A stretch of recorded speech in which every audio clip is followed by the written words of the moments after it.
Vickers on the front row. TNT and NBC will take you all the way to the checkered flag in Homestead when we crown a new series champion. We're ready to get with it. The green flag in the air at Chicagoland.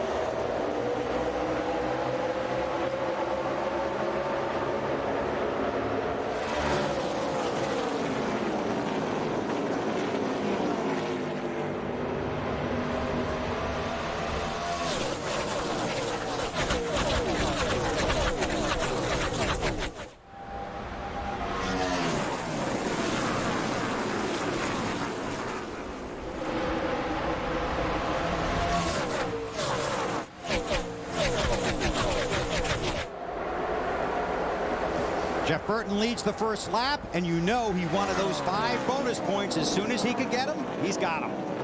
And Kevin Harvick, the 29, his teammate, up pressuring the 25 of Vickers, trying to take over that second spot. You know, Wally, Jeff Gordon didn't treat yesterday's winner very nice. He went 3 wide to pass him on the backstretch of the first lap. But the good thing about this racetrack already, you've got 3 grooves of racetrack. These guys ran right up against the wall in the Busch race yesterday. There's a lot of racing room here at Chicagoland, so it's good to see these guys are running side by side and staying there. Mark Martin in the 6 outside of Jeff Gordon. There's Casey Mears in the 42. Big win yesterday for Mears in the Busch Series, his first NASCAR win. Jeff Burton out front leading his first laps ever here in the short history of this track. Tony Stewart started 34th, Bill, and there he is between cars, going by Carl Edwards, who ran so well in yesterday's Busch Series race. Check with Dave Burns. Well, I checked with crew chief Greg Zipadelli this morning about their qualifying run yesterday. Starting in 34th position, he said, you know, I don't really know what happened. They just weren't very good qualifying laps, and I think Smoke will get it together for the race. Yeah, he's up to 24th position already. Looks like he's going to pick a few more off. He's had strong runs here, but this track has not treated him very well the last 2 years. Crashed in practice last year and the year before. Was the year before he and Casey Kane made contact going in turn 1? Yes, sir. Looking on board with Dale Earnhardt Jr., and we check with Marty.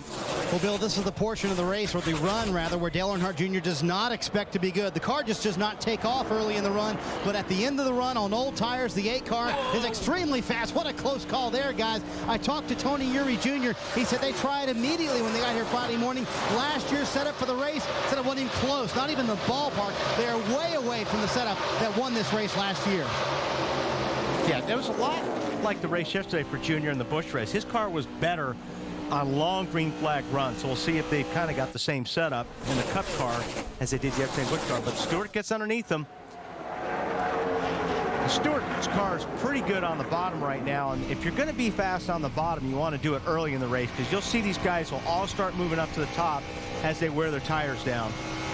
I was surprised early on Tony Stewart made most of his passes up high on the racetrack, because we always see him on the very bottom. Marty, something going on with the 17 car? Yeah, BP, there was a lot of panic down here in the 17 pit. The crew jumped up on the wall. Matt Kenseth came on the radio, said, I think the right front is going down. He said, I'm coming this time. And then he went past pit road, so the crew does not know if he's coming down, and they're having trouble communicating with him. They've asked Matt to switch up to the backup channel on the radio now to make sure they heard everything right. But once again, he goes past the entrance to pit road. You know, we saw a lot of that yesterday in the Busch race. These guys, especially at the beginning of a run, all of a sudden a guy would get loose or the car would slide up the racetrack, and there was a lot of guys that thought they had tires going down and didn't. And this is a different tire than they've used here in the past, Benny. Last year we had tire problems here. A lot of guys blew tires, so this year they came with a little bit harder tire. It's the same tire they used at Charlotte, same construction with a softer compound. But it is harder than last year's, and these guys are sliding across the racetrack with either the front or the rear. So Matt evidently slid across with the right front, thought he had a flat tire, and guess what? Marty, you got more on Kenseth?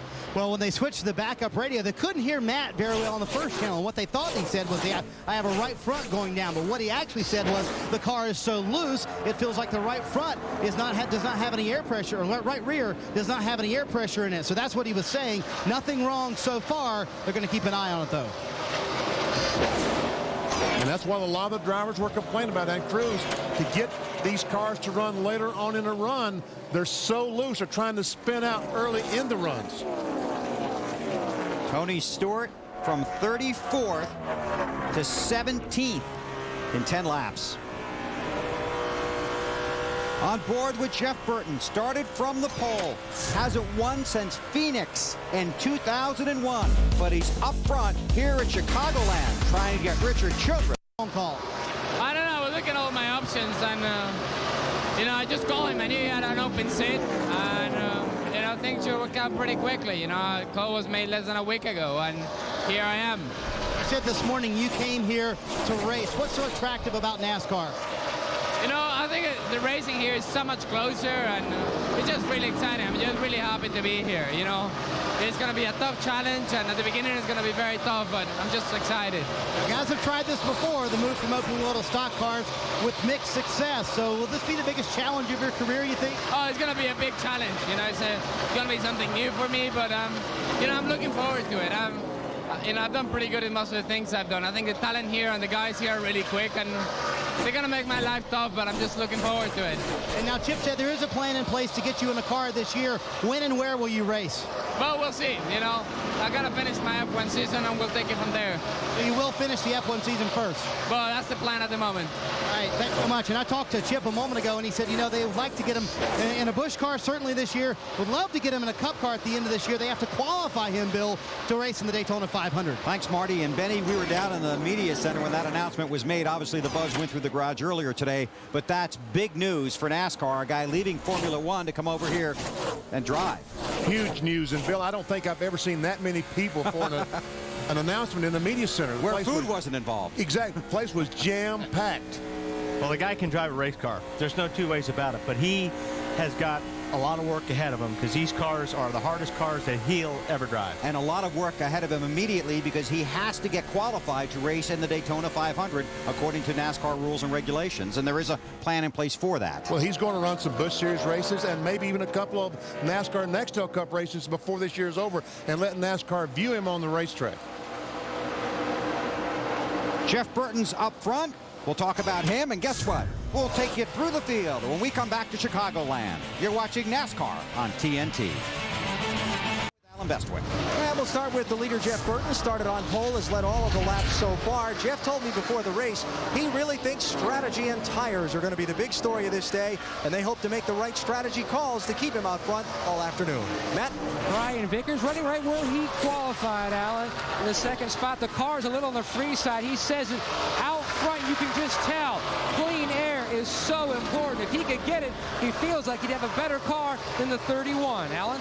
Kevin Harvick started fourth. He's running third. Kevin's been moving his car up and down the racetrack in the turns, trying to find the line that suits it best. Right now, he says the high line is the best one for him. Marty? Alan Bobby Labonte started sixth, has moved up to fourth, and hasn't said a whole lot on the radio. He wanted his lap times called out to him every single lap. He said the car is loose in, loose out, but it's tight in the middle, and that's where he's losing most of his time. Alan? And Jeff Gordon's not losing any time at all today here, Marty. Started 13th. He's up to 5th position, and he's pretty excited about the way his car's performing. You're flying, man. Just take care of your tires. Take care of your tires. You're doing great. Just got a little bit trick kind of right through the middle. Good in, good off. Can't be any looser up off. Little early race euphoria there from Jeff Gordon. His crew chief Steve Letarte telling him it's still a long day, a long ways to go. Matt? Car that Gordon owns, the 48 of Jimmy Johnson, just dropped out of the top 5. He is loose, especially on entry into turn 1. Chad Canal suggested to try to adjust the car from the cockpit with his brake bias, dial some front brake in. Marty? Well, Matt, after the earlier panic on Matt Kenseth's team, happy to report that all is well. Tires are up. His car started extremely loose, but that's good news for the end of this run, when the car should be very good for Matt. That's what they're expecting. Casey Kane is behind him on the racetrack, driving his favorite race car. It's undefeated this year, as we've told you, and Casey loves this race car. it's a good car. They built an awesome car, put a lot of time into it over the offseason, the guys at the shop, and we've hit on a lot of stuff when we've been racing it. So, I mean, it's just, it's been lucky. Things have happened at the right time, and the car's fast. There was a report of some debris on the grill earlier. The water temperature was at 230. That debris has since fallen off. They're bouncing the valence a little bit on the ground. That's why he's dropped back from 3rd to 9th right now. Matty? Reed Sorensen has climbed into the top 10, currently 9th. He hasn't said a whole lot on the radio. His spotter has actually been telling the team more of what the balance looks like on the racetrack, and especially what line the 41 is running, Dave. Matt, Denny Hamlin has been complaining about his car wanting to spin out coming off the corners. Crew chief Mike Ford just asked him, is it still that way? He said, yeah, big time. Needs an adjustment. Same thing on his teammate, J.J. Yaley. Lap 23, he reported free off, which means that car wants to spin out every time he puts the gas down coming off the corner. And the teammate Tony Stewart, who's moved all the way up to the 12th position after starting in 34th. Still wants to pass cars, though, because the last time he was in a pack of cars, he said, get me out of this mess. Marty? Dave, before the race started, Casey Mears told his guys, thanks to you who were here yesterday, helped me get my first ever win. And to those of you who weren't, we plan on doing it again today. The car a little too tight for Casey, however. He started 11th. He is currently in 15th. The car just won't turn in the corners. Dave? Kyle Busch's crew chief, Alan Gustafson, told me before the race today that they would like it to be hot and sticky today. And it is that way on the track. He reports, actually Kyle reports that the car is just a little skatey in the back end, and that's okay. Marty? Since the drop of the green flag, Dave, Dale Earnhardt Jr. has picked up 11 positions, and he told the crew just a moment ago the car was way too tight, meaning it won't turn in the corners. So what he did, he changed his line. He went a little higher on the racetrack, and the lap times picked up. Seems to be working for Junior, Matt. Greg Biffle 11th in the championship standings, but he's finished ahead of Jimmy Johnson in 6 of the last 8 races, but he continues to slide. The car not bad, but it's tight, especially in traffic. Now Jeremy Brickhouse, Kurt Busch's spotter, who helped him yesterday dominate the Busch race, but he finished 7th. He says the car is not bad looking in the corners. He's trying to help Kurt compare his lines to what the leaders are running, Dave. Dave Blaney had a good run going yesterday in the Busch Series until a cracked pedal put fumes into the cockpit. He started the race today in 15th, has lost 3 positions. His car just a little bit pushy on that front end. Marty, you're not pushy.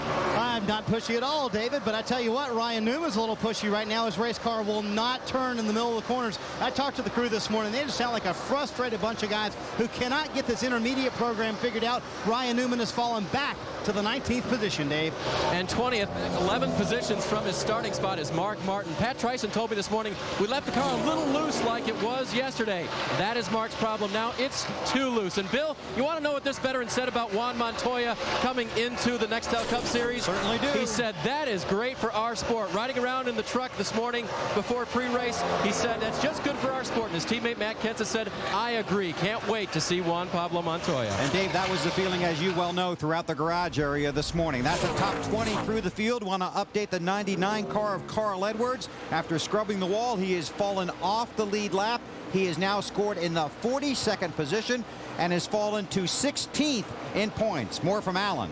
Bill, I just climbed down off the pit box from talking to Wally Brown, the crew chief. He said that they suspect when Carl bounced off the wall earlier at lap 13, he's knocked the front end alignment out of whack. They call it the toe-in, the alignment of the 2 tires to straight, basically. He's knocked that out of whack, so they need a caution flag so they can make a couple of pit stops to try and reset that, reset the front fenders, and then hope to get a couple of breaks and get him back into contention for a good finish. And because race leader Jeff Burton has been so fast, he is not the first car lap down, not eligible for the lucky dog.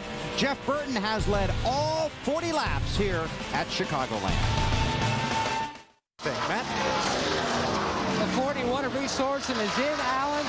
Small air pressure change. The balance was pretty good. He was running just inside the top 10. He had a terrific run going, Matt. Also, Casey Mears, a 42 car, another Ganassi car on pit road. And the 40 car right behind him, so it looks like the Dodges about 58 laps. Headed for you, Marty. Yeah, they talked about the race car just not turning in the corner, and they said on the scale of 1 to 10 at the end of the run, how was it? He said an 11. He said it was very good at the end of the run, just won't turn enough for him. So all they're going to do is put a pound in the right rear tire for Casey Mears, yesterday's winner, trying to do what Carl Edwards did, win his first Busch and Cup race in the same weekend. So Mears heads out. Greg Biffle is on pit road, and the 6 is headed for you, Dave. Mark Martin started 9th. He's gone straight backwards. The car started out bad loose, in his words, bad tight now. Then make a wedge adjustment, 4 fresh tires for Mark Martin. Matt. Greg Biffle never scored a top 10 finish here at Chicago. The car was tight, especially in traffic. We're going to try to adjust that with air pressure as the 10 of Scott Riggs is in as well. They're going to make a wedge adjustment. His car was tight. Marty? Well, Matt Kenseth said his car was just really loose at the beginning of that run, meaning the back end wanted to come around. They wanted to pit exactly right here, lap 58. Pound out of the right front, pound out of left side tires. Dave? Little tight off the corner for Tony Stewart. That was the call. You can see they're making a chassis adjustment and 4 fresh tires, but the reigning Nextel Cup Series champion had come all the way from 34th position. A good green flag stop for the 20. Well, the commitment cone that you have to go inside of, well, It's not there anymore. He's not there anymore. And that's because Todd Cleaver, making his Nextel Cup Series debut, got it. And that will be a penalty. It'll be a drive-through penalty under green. So they work on Cleaver's car, and the leader is now moved to pit road. And Jeff Gordon is right behind the 31 car. Now it's a battle of the pit crews to see which one can win this battle off pit road. Everybody is in pit road right now. All the way down toward turn 1. Headed for you, Alan. Yeah, Jeff Burton, pretty calm on the radio, said that the guy in front of me just about wrecked getting onto pit road. Here it comes to the attention of his crew. He's going to get 4 tires. They're going to make a track bar adjustment and a slight air pressure adjustment on the Jeff Burton car. You see the wrench going in the window on that orange 31. Jeff Gordon's team, no adjustments on that car. A 4-tire change. There's a head-to-head race for the pit crews to see who gets out first. An opportunity for Gordon to possibly take the lead from Burton. Not quite. Looks like Burton held the lead. I don't know. AB, it's a good drag race. You can't see it, but... And nobody's going to give, are they? Pit stops continue, Matt. And service has already been completed on the 48 of Jimmy Johnson, heading his way back down into turn 1. Chad Canals and Jimmy talked on the radio a lot about taking a big swing, a significant adjustment, because the car, balance-wise, just not good, Dave. What about it? Kyle Busch, the car tightening over the long run as he leaves pit road now, Matt. Air pressure adjustment for young Kyle. Again, that car just would not turn for him over the long run, but not bad so far. Good pit stop. These pit stops occurring under green. We've been green since we started. 62 laps in. And Jeff Gordon edged Jeff Burton off of pit road. Kyle Busch did lead a lap. A couple of laps, actually, for 5 bonus points. Waiting for the scoring to cycle around. And it should pick up Gordon as the race leader with Burton right behind him. It's one of the tracks, one of the few tracks Jeff Gordon has never won at. And I think, you know, based on what we saw the first part of the race, Jeff Burton's car is better the first 25 laps than Gordon's car. Gordon's car comes in a little bit later. One of those other guys we're going to talk about was Earnhardt Jr. Earnhardt's car is really fast after about 25 laps. So Earnhardt started 25th. He's up to 11th. So I would see him in the top 5 before the next pit stop. Ronnie, you talked about at the very top of the show about track position. You see now Jeff Burton, the 31 car, behind the 24. He's picking up that air behind the 24. He's not nearly as good as he was out all by himself. And Burton is one of the 23 drivers in this race that raced yesterday. He knows all about that. Our crew cam at work on pit road. Ron Malick, the right rear tire carrier for Jimmy Johnson, throws it off pull the spring rubber out. See that? The tire goes on around to the left side. Timmy Latiga takes the tire off. Ronnie throws it on there. It's not complete. The way his car starts off loose, meaning the back end wants to spin out. He's on the bottom of your car. In that 17 car, they're going to take half a pound out of the right rear tire. Matt? The middle of your screen, the 25 of Brian Vickers. Now this team looked for a 2-tire change. The car was still free on that run. 2 tires should help tighten up the 25. Alan? Yeah, Jeff Gordon already in and out, just topping off the fuel on that car. And again, with a pretty good race with Jeff Burton off the pit lane. Dave? Denny Hamlin gave up 8th position to come in and pit, Alan. They thought about doing a fuel-only stop, but Denny said my car was just a little bit free on throttle. That meant that when he put the throttle down, he would lose the back end of the car, so they put on 4 tires to try to adjust it with an air pressure adjustment. Bill? It was there a jacket rolling around down there? Yeah, he caught it, though. Okay. He grabbed it. Well, this is where the race is really going to begin, because some of the fastest guys are going to be in the back of the field. When we come back to Chicago, Jeremy Mayfield, the lucky dog. Victory last year. Well, Jeff Burton started on the pole, been on pit road a couple of times, looking for his first win since Phoenix in October of 2001, and here are the guys trying to help him get it done. Scott Miller, Bardstown, Kentucky. Kevin Nervania, Suffern, New York. Joe Zielinski, Andover, Minnesota. Josh Yost, China Grove, North Carolina. Jason Fowler, Winston-Salem, North Carolina. Aaron Smith, Denton, North Carolina. Larry Hartle, King, North Carolina. Rich Burgess, Dover Plains, New York. Corinne Malden, Birdsboro, Pennsylvania. Corinne Malden, the crew trainer on the 31 car and all the Childress cars. Top 7 cars did not stop. Jeff Gordon restarts 8th, Jeff Burton 9th. Kevin Harvick, Bobby Labonte, Jr., Busch, Truex, and Brian Newman and Robbie Gordon all stayed hang out. on, Todd Cleaver. Oh, is that man. who that is in the 06? Yes. The car slide up there. Yeah, he got a terrible restart. Slid all the way up the racetrack, and he's going to find his way to the back of this pack in a hurry. He was in the same seat yesterday in the restart of the Busch race. Yes. Getting an education on restarts. Education in the fast lane.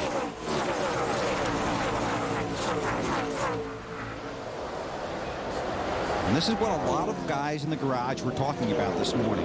The first time the caution flag comes out and the field gets jumbled by pit stops, you're going to see some outstanding and some pretty exciting racing, and that's what we've got now.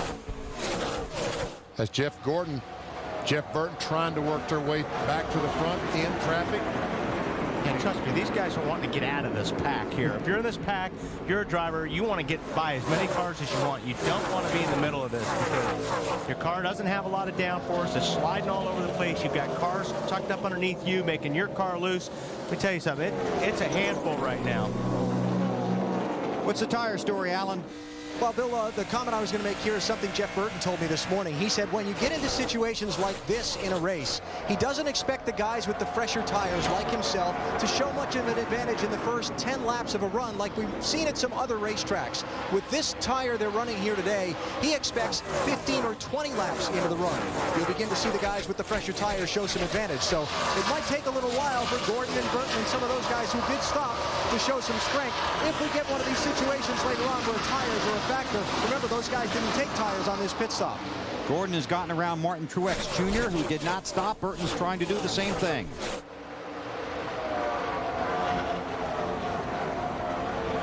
Looking for Tony Stewart. There he is. Inside of the 96. Stacy Compton. Tony Raines. Tony Raines, I'm sorry. Thank you. Where'd that come from? I don't. Matt, what are you working on? Well, the 48th, the point leader, Jimmy Johnson, looking back at that low Chevrolet. He has been all over the racetrack. Now, the car still free, but Chad Knaus thinks it will tighten up as the race goes on. But you should hear his spotter, Earl Barber, when he was mixed up in that traffic. He sounded like an air traffic controller. Inside, outside. Jimmy trying just to be patient and work his way on the inside there. Well, your spotter has his hands full too, doesn't he? Yeah, you've got an earful right there. And like I said, you can't, it's not like, well, I'll just back off and get in line, because it takes about 6 or 7 laps to get a line going. Everybody's all over the racetrack. So you really got to be aggressive on these restarts and try to get as much track position as you can. On board with Jimmy Johnson. This is for 4th place. Jeff Gordon in the 24 inside of Kyle Busch in the 5. Kyle Busch did not stop under that last pit sequence. Gordon stopped for fuel. So the tires are equal. We can see the 24 car is very fast today. Guys have done a terrific job. Talking about Jeff, Steve Letarte, and the crew. Now, fuel can be a factor here at Chicagoland. Casey Mears won yesterday's race, then ran out of gas basically on his cool-down lap. Could not do any victory celebration. No donuts from Mears yesterday. As opposed to Wally, who got his in during Wally World with Will Ferrell. I got him right off the bat with a fuel tank, full fuel tank. Yeah, Gordon's car's working good too right now on the bottom. And a lot of these cars in front of them have a little bit older tires, and they're using a little bit more racetrack. So Jeff's going to make up a lot of time. Although Harvick out front in the clean air, like we saw yesterday, has been the fastest car on the racetrack for the last few laps. Bobby Labonte runs second, and Dale Earnhardt Jr. in the third position. Marty? Well, Bill, I talked to Tony Eury Jr. about why he left Dale Earnhardt Jr. on the racetrack. They said the car is so good on long runs, they like the older tires better, so they lost nothing by leaving him out on the racetrack other than to gain some track position. Biggest concern for Jr., actually the seat that he's sitting in. Hey, Jay, write this down. I want to start standing my seats up a little bit more straight up and down in the car. I'll come over and shop one day and we'll work on the next couple races. Played back too much. I could drive, do better, be more precise, accurate, whether I'm headed with the car if I was sitting up better. And that may sound like a little bit of a silly thing to position the seat a little bit better, but Vinny and Wally, you know, the way the seat is positioned inside the race car means a lot, especially as much as head restraints as you have in this car these days. Well, it really is important. And one thing is, depending if the seat's laid back too far and the steering wheel is not in the right position, what you find yourself doing is leaning forward or trying to hold yourself up with the steering wheel. If you do that and you pull yourself out of the seat, then you're also twisting in the seat and you'll start pulling muscles and it's very uncomfortable. So yeah, the seat position is very, very important, and you want to be consistent. You want every race car that you sit in as a race car driver, you want it to feel exactly the same as all the rest. You don't want to get in a car and have it a little bit different, because you think about that. It was in this race a year ago where Tony Stewart came across the radio and said, hey guys, make a note. I want a blower on my feet for this race next year. So I checked in the garage this morning, and definitely they have a blower on his feet. Of course, they've moved the tailpipes to the right side now, but a blower that Tony requested a year ago in his car for this race today. Kevin Harvick is the race leader. 83 laps are complete here at Chicagoland. He won the first 2 races here, has 1 win this season. Harvick hoping to be... We continue under green here at Chicagoland. Fans, follow your favorite driver with real-time telemetry and in-car audio with Track Pass from NASCAR.com. Subscribe today and get it at a discounted price. To learn more about Track Pass, go to NASCAR.com, and that is something you can't miss. I was talking to some of the crews, and after the race, they go back home and they watch Track Pass to see how their car was doing versus the competition. 88 laps complete in the USG Sheetrock 400. Kevin Harvick's up front. Time to take you through the field. Here's Alan. Okay, pop quiz for our drivers in the booth. How do you tell when a driver's really, really happy on the racetrack? When he's quiet. That's exactly right. 1 for Wally. He doesn't say anything on the radio. Kevin Harvick hasn't said anything on the radio since we've gone back to green. Marty? And Alan, Dale Earnhardt Jr. just passed Bobby Labonte for second place. Jr. said his car a little bit tight on this run, meaning it won't turn in the corners, but he's very fast. He tried the high line like he did in the first run. Didn't work as well. He went to the bottom of the racetrack. Bobby Labonte, same problem for him back in third. He said the car just won't turn in the middle. I asked Todd Parrott, the crew chief for this team, where are you at on a scale of 1 to 10? He said, we're only a 5. I'm not being picky. I just want to be a lot better, but the 43 looks good up front. Alan? Jeff Gordon is running in 4th position. Remember, they came in and took fuel on that last pit stop, dropped him back to 8th on the restart. They moved up 4 positions since then. Their theory for today, make it to the finish. They've been so close to the finish the last several weeks and had problems at the end. Dave? Problems for Kyle Busch on lap 82. He hit the wall someplace on the Chicagoland Speedway. Crew chief Alan Gustafson radioed back to his driver, man, you got to take care of that car. Remember, they stayed out at the last stop. Alan? Jeff Burton started on pole, led the first 60 laps of the race. He's back in traffic now and running in 6th position. Said his car needs more rear end grip. It's loose, as he calls it, in the middle of the turns. Matt? Reed Sorensen trying to make it an all Ganassi weekend, runs in the 7th spot. Now he was tight on the first run. Felt like they over-adjusted because the car got loose on the short run, so they took out 2 tires and reversed their changes. He runs in that 7th spot, Marty. Well, after taking tires on lap 69, Matt Kenseth watched the other guys charge up to the field. His car hasn't quite made the same progress. Currently, he's in the 8th position, and Matt remembers the race from here last year. Had the dominant car, led the most laps, but took 4 tires at the end and didn't win the race. We did have a great car here last year, and just kind of got beat at the end. Circumstances, you know, getting 4 tires and having some quick cautions, and then it hurt us too. So hopefully we'll, you know, be in that position to make that decision again this year and do it different. Asked Robbie Reiser, the crew chief, about that decision. He said, you know what, if we have the fastest car at the end of the race this year, I'm taking 4 tires again. I'm going to do it all over again. Behind him is Martin Truex Jr. The car has been very fast today. They're looking for a little more rear grip on the car. Currently, he's in 9th. They did not pit last time. One thing to keep in mind, having trouble on restarts with vapor locking. Dave? And Robbie Gordon having a good run here at the Chicagoland Speedway. That 7 car running pretty well for Gordon right now, just slightly tight in the corners. As for Tony Stewart, his lap 59 green flag pit stop, they made an adjustment that made the car wrecking loose in the champion's opinion. They brought that adjustment back on the last stop, got the thumbs up from the crew moments ago. Matt? Kurt Busch in the 2 car runs in 12th position. He dominated Saturday's Busch Series race, but he ended up with a 7th place finish. Would love to better that today. The car tight and loose, especially loose on entry. Meanwhile, the 16, Greg Biffle, still, he's never scored a top 10 here. He's trying to improve on that today, but his car, even after the 2 tires, still needs help with the balance. It's a little on the free side. Marty? Well, Matt, how important is that track position? Well, Casey Mears took on 4 tires on that lap 69 stop instead of 2 like everybody else, and he's been mired back in traffic. The car getting harder and harder to turn the longer they run. Matt? Hendrick cars, Jimmy Johnson in the 48 and Brian Vickers in the 25. They're running in the 15th and 16th position. Jimmy says his car is turning better, but it is just so edgy. Chad Knaus looking to drop the track bar possibly on their next stop. Meanwhile, Brian Vickers started the day on the outside of the front row, says his car is not even the same race car from the first run this afternoon. The car is just so free and chattering the rear tires, Dave. J.J. Yaley's car was a little bit free coming in and off the corners, but in the middle of the corner, the car did not want to turn, so they made an air pressure adjustment to try to fix that car. Denny Hamlin has been a little bit better after that pit stop. They made an air pressure adjustment for a car that was a little bit loose when he stepped on the gas. Marty? Well, today just not getting any better for Ryan Newman. He's on the bottom of the racetrack, but he is struggling with a race car that just will not turn. It's the tightest it's been all day long in this run. He's currently in 19th position, Matt. And rounding out the top 20 is the 10 of Scott Riggs. Scott is just having to wait on the car in the center of the corner. Said it is just so slick, the car free, especially on exit. Dave? Clint Boyer has been encouraged by his crew today that he has a top 5 car. Just take care of it and we'll get you to the front. On the last stop, fuel only, plus a wedge adjustment for a car that was a little bit tough to turn in the middle. Marty?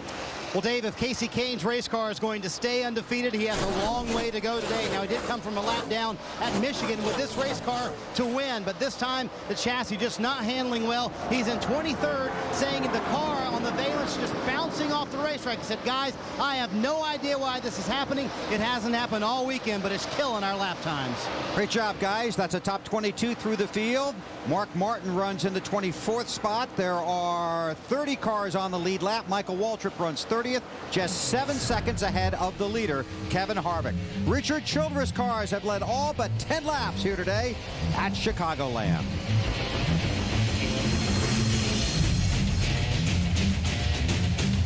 Stay on the racetrack, and currently he's back in the 8th position. So when something's happening in the car like that, Wally, what are you doing to make sure that, are you listening to anything like? Yeah, you probably listen to your butt a little bit, and you're going to go in the next corner maybe 80% instead of 110% just to make sure that there isn't something wrong. But I'll tell you what, this guy right here is going to wind up passing that car in front of him. That guy in the 29 car, because the 8 car is flying right now. Snyder?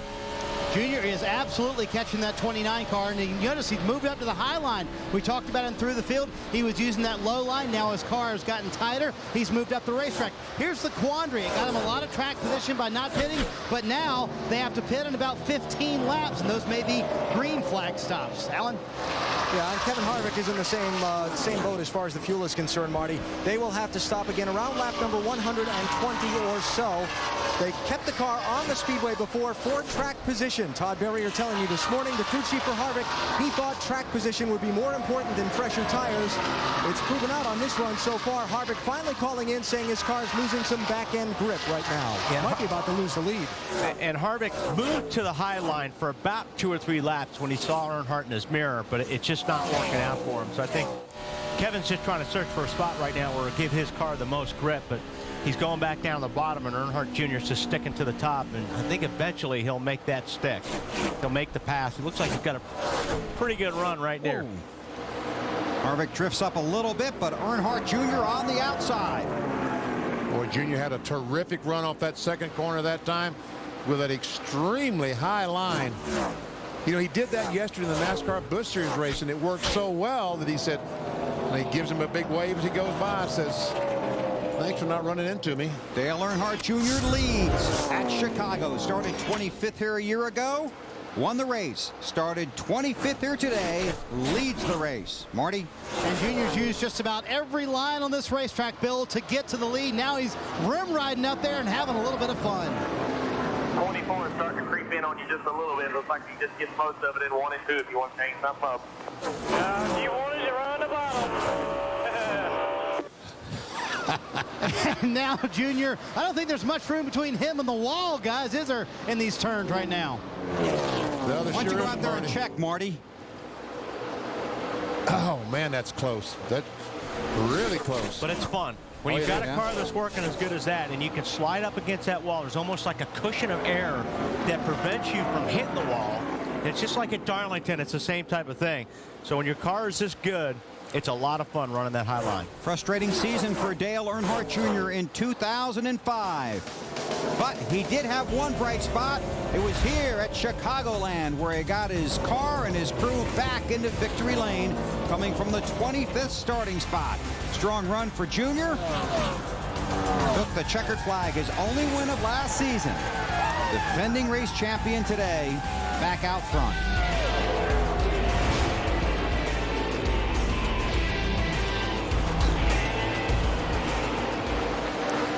And now Junior's going to have to work his way through some traffic. Huh? Find some new racetrack to try out now. We got 4 cars and it's running side by side. We see Bill Elliott and Michael Waltrip's double zero. Where he really came up on those guys. They got off the throttle a little bit earlier than he expected. We'll look to the middle. Yes, I didn't want to say it, but you're right.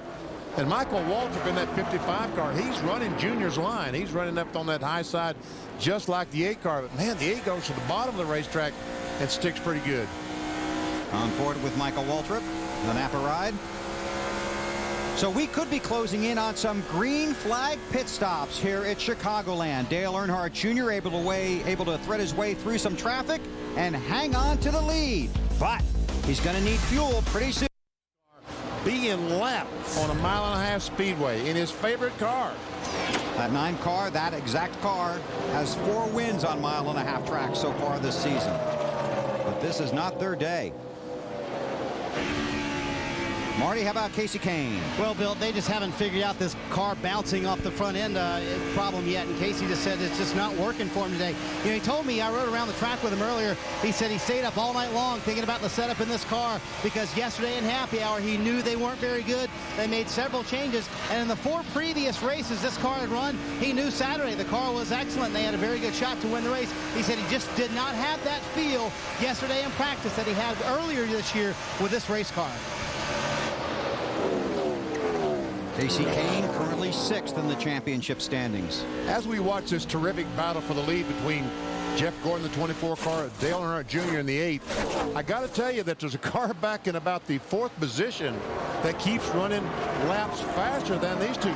Reed Sorensen, the Rebestos rookie, is gaining on these fellas. Gordon continues to work on the bumper of Dale Earnhardt Jr. A couple of Chevrolets there. Harvick in 3rd, also in a Chevy, and the Sorensen that BP was talking about in a Dodge. Alan. Jeff Gordon talking to his crew chief Steve Letarte about their approaching pit stop, and said that his car is starting to lose a little bit of front end grip. Then it gets a little bit of back end sliding around, and then he comes back and he says, well, you know, overall it's pretty good, I guess. Marty? Well, now for Dale Earnhardt Jr., the question is, what changes do you make to a race car that's so fast at the end of the run, even though Gordon is catching him? Jr. said, I'd like to free it up a little bit. Tony Eury Jr.'s crew chief basically said, no, we're not going to do anything with it. Jr.'s trying to talk him into a slight adjustment, and there's a battle for 6th place on the racetrack. That's Jeff Burton in the 31, getting around the 43 of Bobby Labonte. Burton started on the pole at 59 laps. And there's Reed Sorensen, Matt. Car is really flying, Bill. He is running in that fourth spot. When you look at his lap times, mirror that of the leader. Now the car a tick on the free side, but he's very pleased with it. They expect to make their next pit stop somewhere around lap 127 to 130. And Sorensen driving a Dodge. The Dodges appear to get better and better this season. Now Kyle Busch coming to pit road in the 5 car. Dave? Bill, they've got a couple of things to do on this car. First of all, remember that Kyle did tag the wall. They're going to try to fix some right front damage on that car. He also says that at the start of the runs, the car was a little bit too loose, so they're going to make an air pressure adjustment to try to help Kyle that way. Again, this young driver being encouraged by his young crew chief to take care of his car. The crew's taking care of him. A good stop.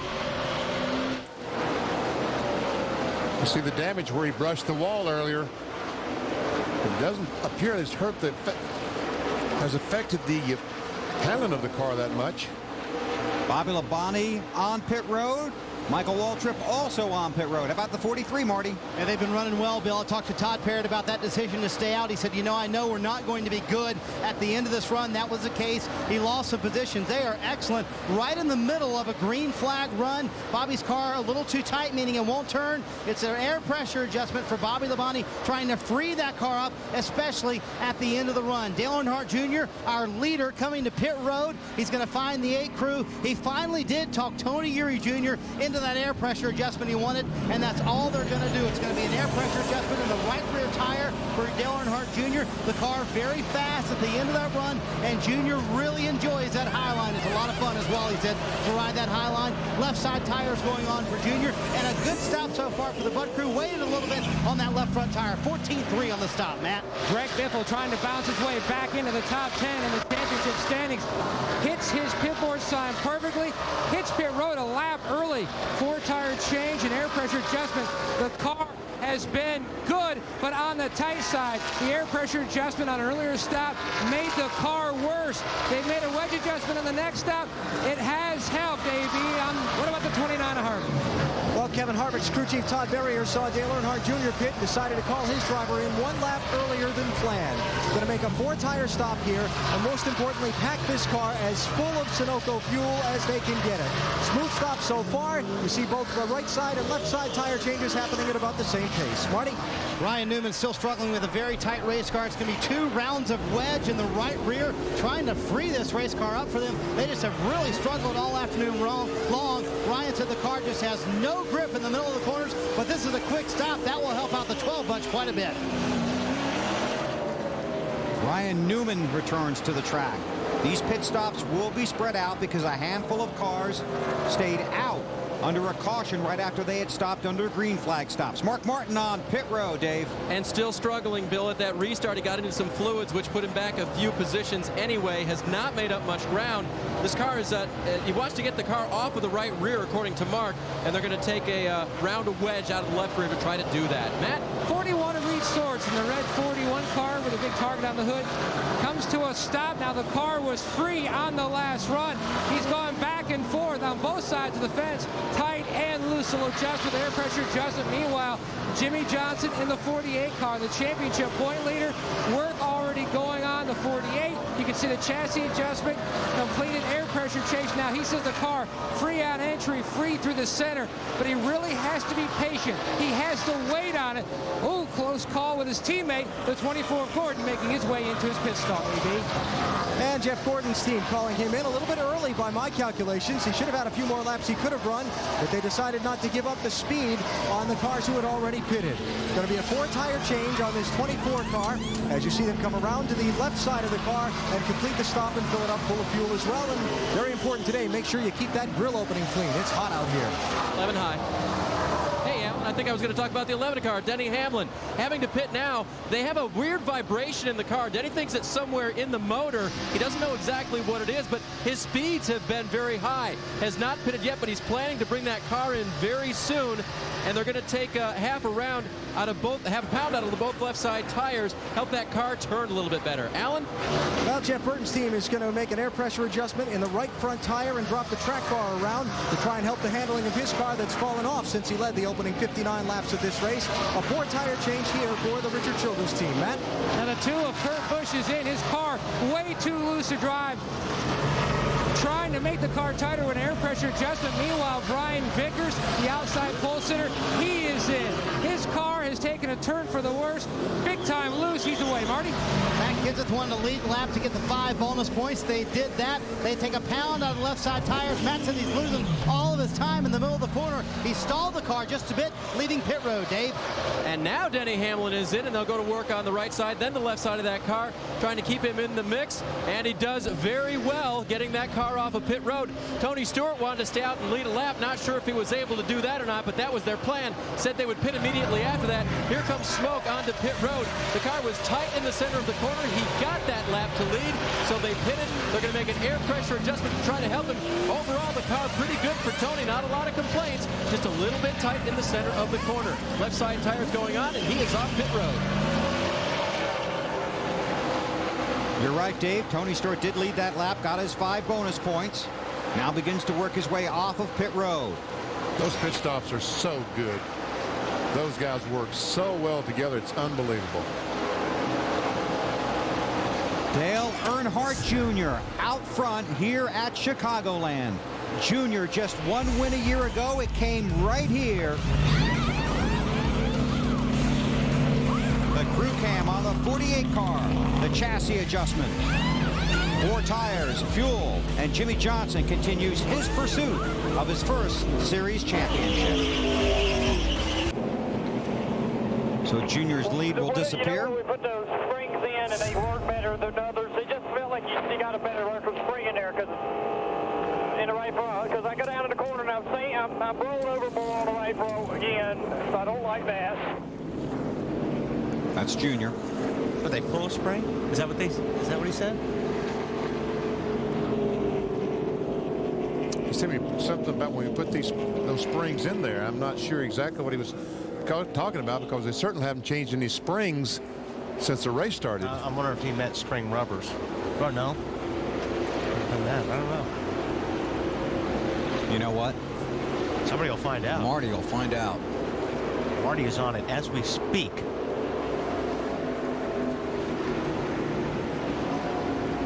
Our third caution.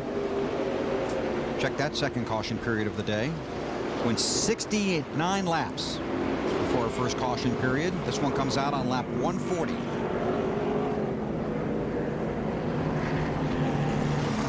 Clint Boyer is the lucky dog. Marty, can you help us? Well, he was talking about a spring rubber, but what he was saying was, he said, you know, what did you guys do to the car? He said it is so much dramatically different than it was on the last run. He said, we just took a quarter pound of air out. And he goes, oh, okay, well, then don't do anything to it. So he really thought they made a dramatic change. But remember, Wally, your car changes a lot here. Remember, his car is very loose, meaning the back end wants to spin out early in a run. And at the end of the run, that's when his car is fast. Yeah. Now, pit road is still closed.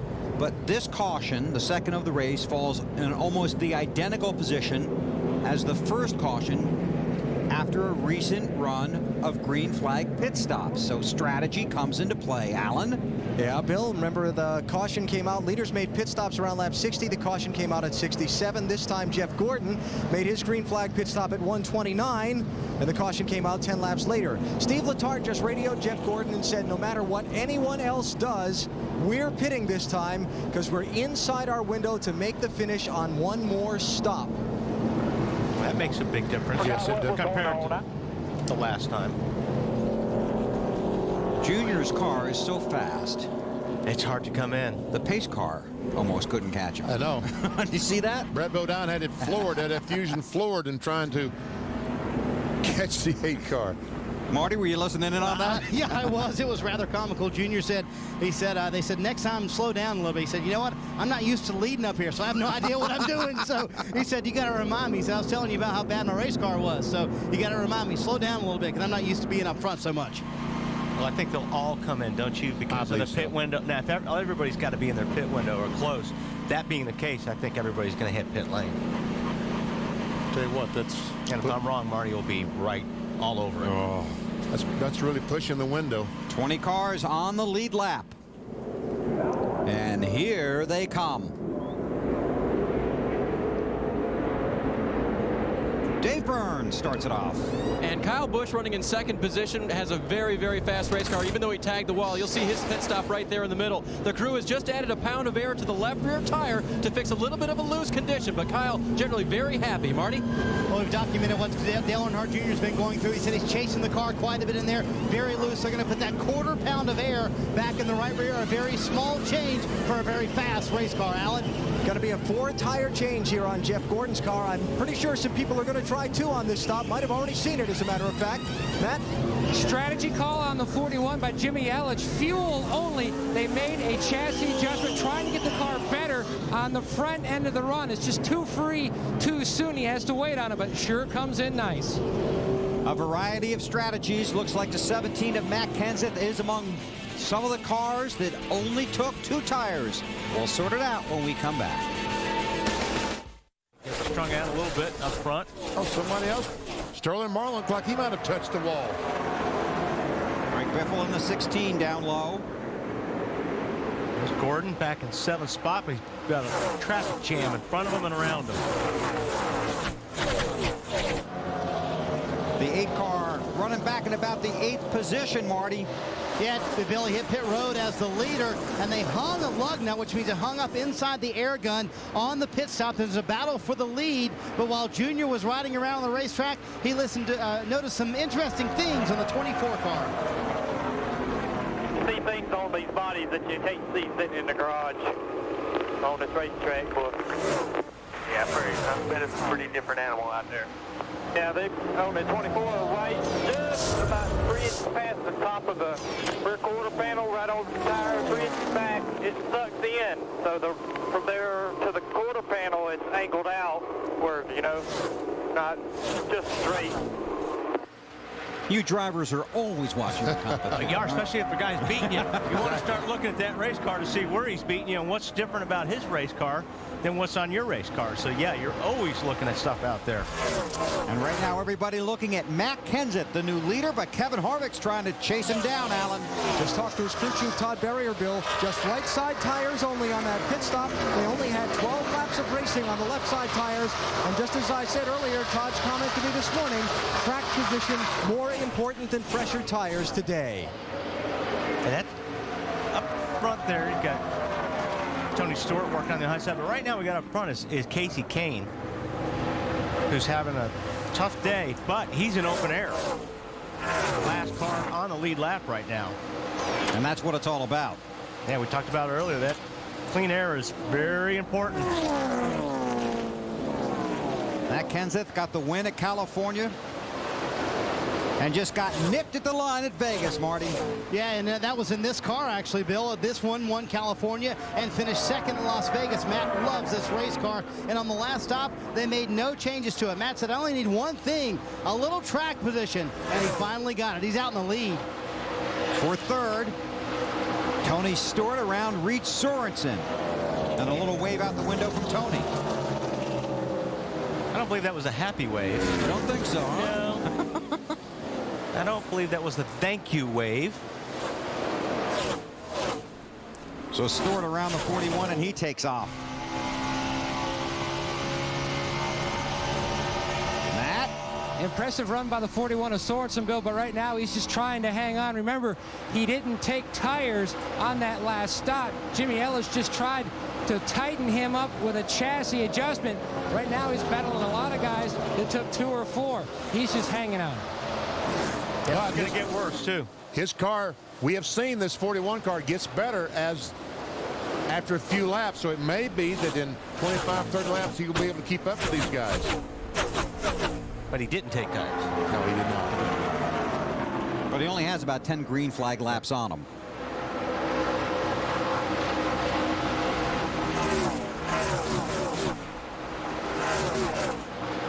Matt Kenseth out front here at Chicagoland. Already has the 1 win this year. He is one determined race driver. Matt Kenseth, the top 10 in the chase for the championship. And Robbie Risley convinced us last year at this race, you and I, that he would make the top 10, and did. Jeff Gordon under Reed Sorensen. This is for 4. As I recall at the time, Benny, you weren't buying into that. Oh, no, I wasn't. I did not believe he would make it. But Matt Kenseth is such a determined racer. He's a nice guy. He's quiet. I don't think he's ever gotten enough respect or admiration for the championship that he and Robbie Reiser won, because he is so subdued. But when he gets in that race car and puts on that helmet, he is one of the most determined guys you'll ever meet in the sport. Well, what happened to Matt Kenseth in his championship? That was the last year before the chase for the NASCAR Nextel Cup. He only won one race, but he got into a situation early in the season that had such a huge point lead, he couldn't afford to take any chances. He had to sit back there and take those fourths and fifths and not try to win, because he was trying to win a championship. And guess what? He did. Marty? And Bill, remember you talked about that top 5 finish coming here last year. Coming into this race last year, they only had one top 5 finish. They finished 5th last week at Daytona. That was their 10th top 5 finish of the season. I talked to Robbie Reiser about that this morning. I said, you're 8 points out of the championship. Does that change anything? He said, if anything, it makes us more determined. We're just close enough that we can sniff it. We're going to be extremely aggressive in these final few races as we head into the chase and then the 10 races while we're in the chase. And I think Robbie Reiser is even more determined after the loss of his father, John, last November. I think that's a lot of the reason why this has changed, though, because it's changed the racing from when Matt won the championship. You have to race a lot more aggressive than you did. They didn't want to see a guy running 4th and 5th, running for points. So it's forced everybody to change the way they race in the Nextel Cup Series. And I believe if Brian France has his way, it will change even more in 2007 as they massage the rules heading into the new season. Matt Kenseth out front. Kevin Harvick runs 2nd. Tony Stewart 3rd. Jeff Gordon, Reed Sorensen, the top 5 at Chicagoland. This time. So Marty, Matt, Dave, and Alan will be pretty busy, as will 7 men over the wall for all those 22 teams. David Stremme in the 40 car was the recipient of the Lucky Dog Award. It'll be the 23rd car on the lead lap. They head down to pit road, and we head to Dave. And reigning champion Tony Stewart brings it on to pit road. Car just a little bit tight in the center of the corner. Discussed a variety of changes. They settled on a little air out of the right front, a little air in the left rear to try to help Tony. Marty. Matt Kenseth really enjoyed that clean air, Dave. He said, get me back out there because I'm back in traffic. Not sure I can make any progress. Just a quarter round out of the left rear, a little bit too tight. Alan? Going to be a 4-tire change here for Kevin Harvick's team. There will be no wedge wrenches or anything put into the car. Air pressure will be the only adjustments made on this Chevrolet. Matt? 41 of Reed Sorensen running in the 5th spot as cars go by. Close battle with the 16 of Biffle off pit road. Air pressure adjustment. The car needed grip in the rear. Remember, he was one of those cars that didn't take any tires in the last stop. Well, Jeff Burton picking up a number of spots. But it looks like Matt Kenseth won the race off of pit road. The crew celebrates. They got 30 suites, and you can see everybody packed into the infield. And we're glad you're along for the ride on TNT. Now, I heard Will Ferrell ask a very important question earlier today, and the question was, Wally Dallenbach, have you ever won a race? Well, guess what? Is that you in that thing? I was aiming for those guys. They got out of the way a little bit too bad. That was Pikes Peak last week. We had a blast. I won the open wheel class. I beat my brother Paul by a mere 2 seconds. So winning was not only sweet, but the fact Paul was second. That made it all the sweeter.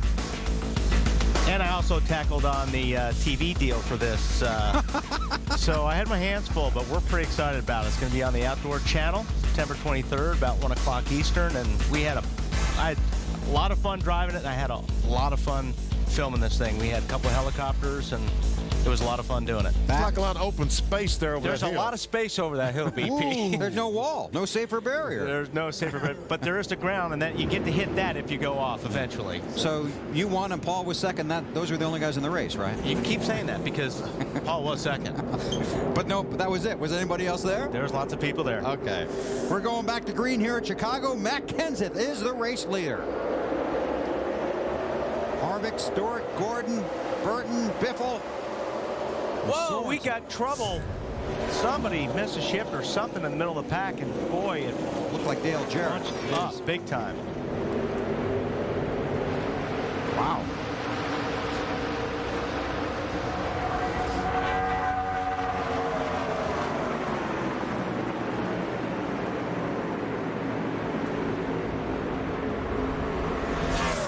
Stewart.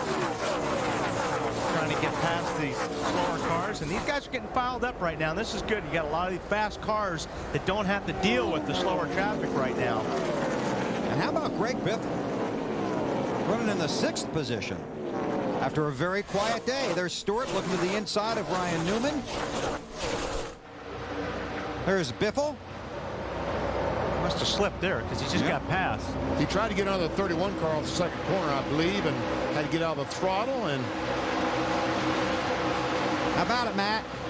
He really hasn't said anything on the radio, Bill. Now, before that caution, he jumped on the radio and said something's not right. It just got loose, big time loose. All of a sudden, the guys were on the wall, and then he didn't pit. Then the caution came out. No changes, though, on that last stop.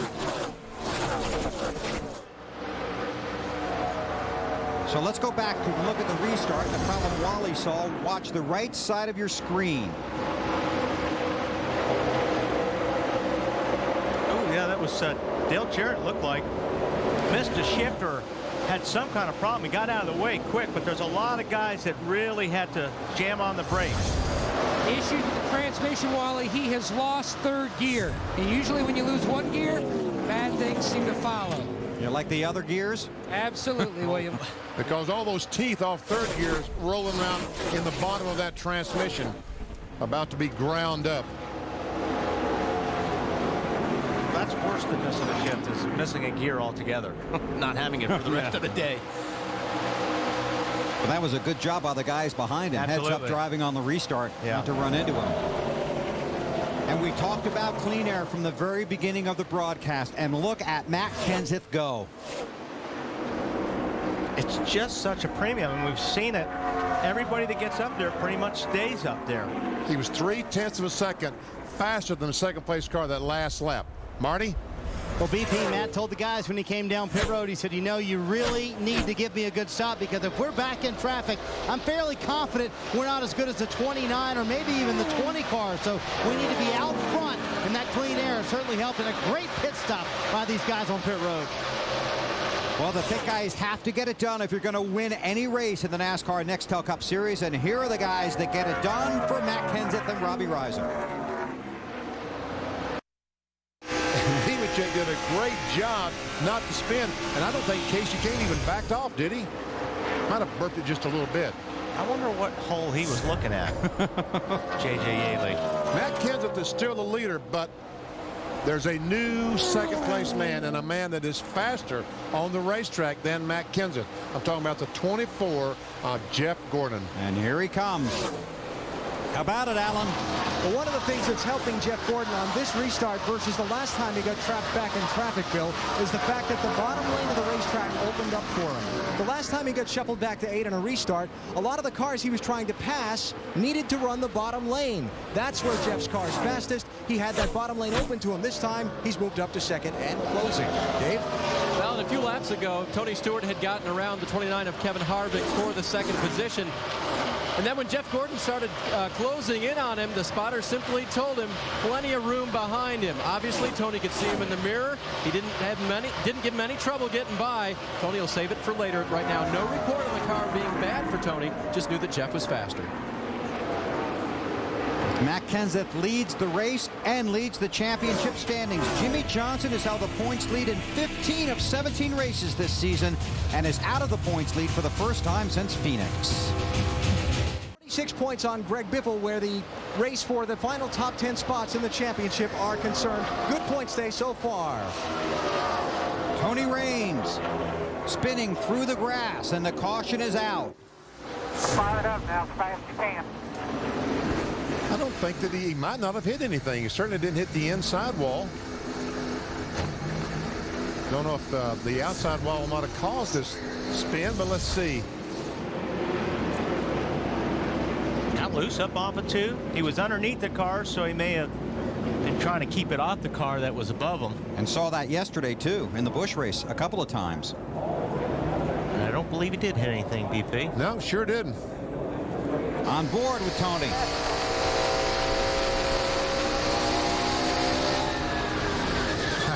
He tried to drive under the 18 because J.J. Yaley had all kind of trouble getting off that corner. He had visions of passing him, and when he turned under the 18, Just lost the back end and around he goes. The 22, Dave Blaney is the lucky dog. Okay, what's the fuel window here, BP, without looking? About 65 laps max. Do you know how many laps are left right now? No. 68. Oh. Well, then you come in right before they throw the green. Well, you can't do that if you're the leader. No. They'll not just the leader. Okay, you're not? Well, we're used to that. I'm in 7th or 8th. Okay. But yeah, unless you're racing your brother. This will be their last pit stop. So I'm going to try it. Yep. Worked for Casey Mears yesterday. Sure did. He got a few caution flags. Now, 65 laps, those are green flag laps. Right. If they get 5 or 6 caution laps, then we can bump it up to 68, 69 laps. Jeff Gordon went 69 laps today. He did. Dale Earnhardt Jr. 65. Matt Kenseth 62. Stewart 63. Harvick 66. Dave Burns, here they come. And Tony Stewart is back on pit road. He gave the condition of his car to the crew. A little loose up off. The center is tolerable. They didn't tell him what they were going to do. They said, we're going to fix you up. We would assume air pressure until we see a wrench go in. And a wrench is going to go in the rear of this car. Chassis adjustment as well. Marty. Leader Matt Kenseth on top of the screen. He said, this is the best we've got, guys. The car's too tight at the end of the run. I'm not sure we can keep up with everybody else. Quarter turn now, the left rear and wedge. Great stop, Allen. Can Jeff Gordon's team get the lead for their driver away from Matt Kenseth on this stop? A 4-tire change, just a slight air pressure adjustment. Here comes Kenseth down pit road. Gordon's car there. You see marked. It's going to be close. I think Kenseth got him. Matt? A great stop by the 16 of Biffle's team and the 41 of Sorensen's team. Sorensen, his team made a track bar adjustment, went down one round. He was just way too free over the course of that last run. The Biff, he was on the tight side, especially on exit of turn 2. Let's take a look at the video of the race off of pit road. Pay no attention to the graphic because Matt Kenseth won the race off of pit road. Going to be very interesting. 67 laps to go right now. Chicagoland Speedway, Matt Kenseth is the leader. Several cars topped off with fuel on the last caution flag lap, including Bobby Labonte. And Dale Jarrett, you're telling me he didn't have third gears. He tried to get that 88 car back up to speed.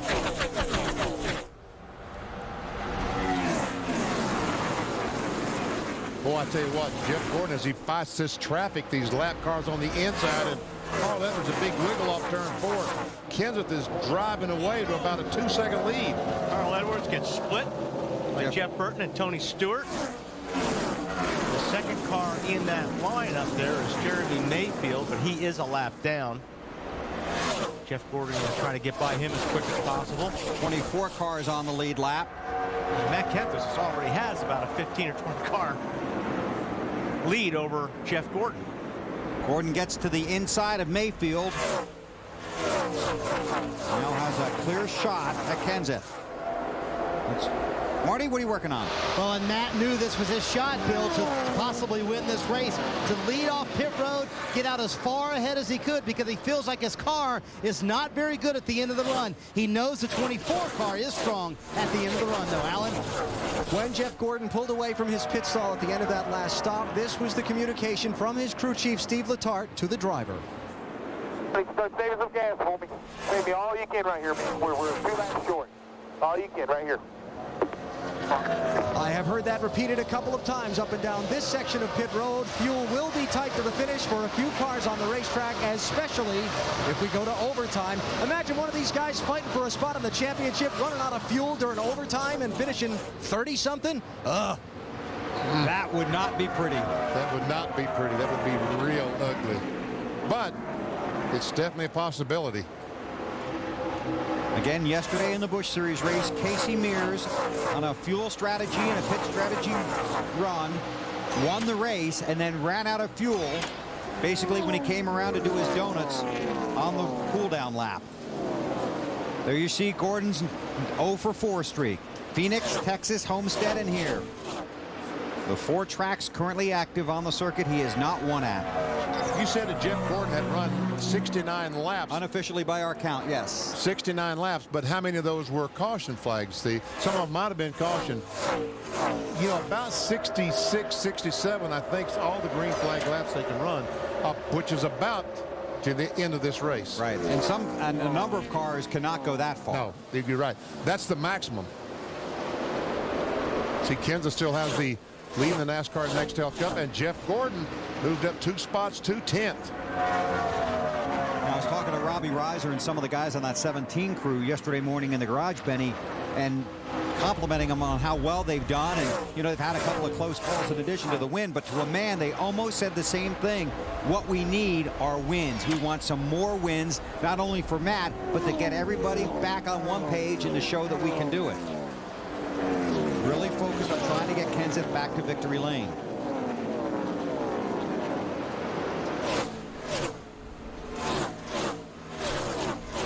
Jeff Gordon's been a little bit quicker than Kenseth the last few laps, and we saw that before the last yellow. It's just be interesting to see if Jeff gets up within 6 or 7 car lengths of Matt, if that will stop, because that's when you start getting in the dirty air of the car in front of you.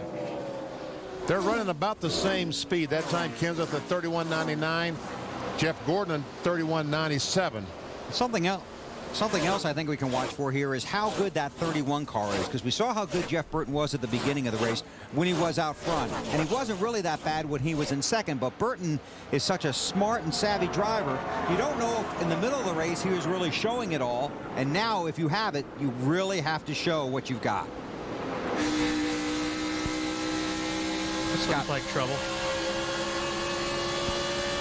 Marty Earnhardt looks like he's working his way back up to through the pack. He's trying to, Wall. He was a little upset with the crew before the last pit stop, saying you guys didn't make the change. Remember, he talked about wanting that spring rubber in the left front. They never made that change. He said, I wanted that, and I need that. It was a little close call for Ryan Newman, wasn't it? But Junior's trying to come back to the front. Unlike some other teams, they can go all the way on fuel. Denny Newman was sideways off that corner, and Earnhardt had to check up a little bit. Biffle pulled up beside him, but now Earnhardt's got a pretty good run coming off of 4. As you watch this, we can tell you Denny Hamlin is leaving pit road after an unscheduled stop. Dave is checking on that.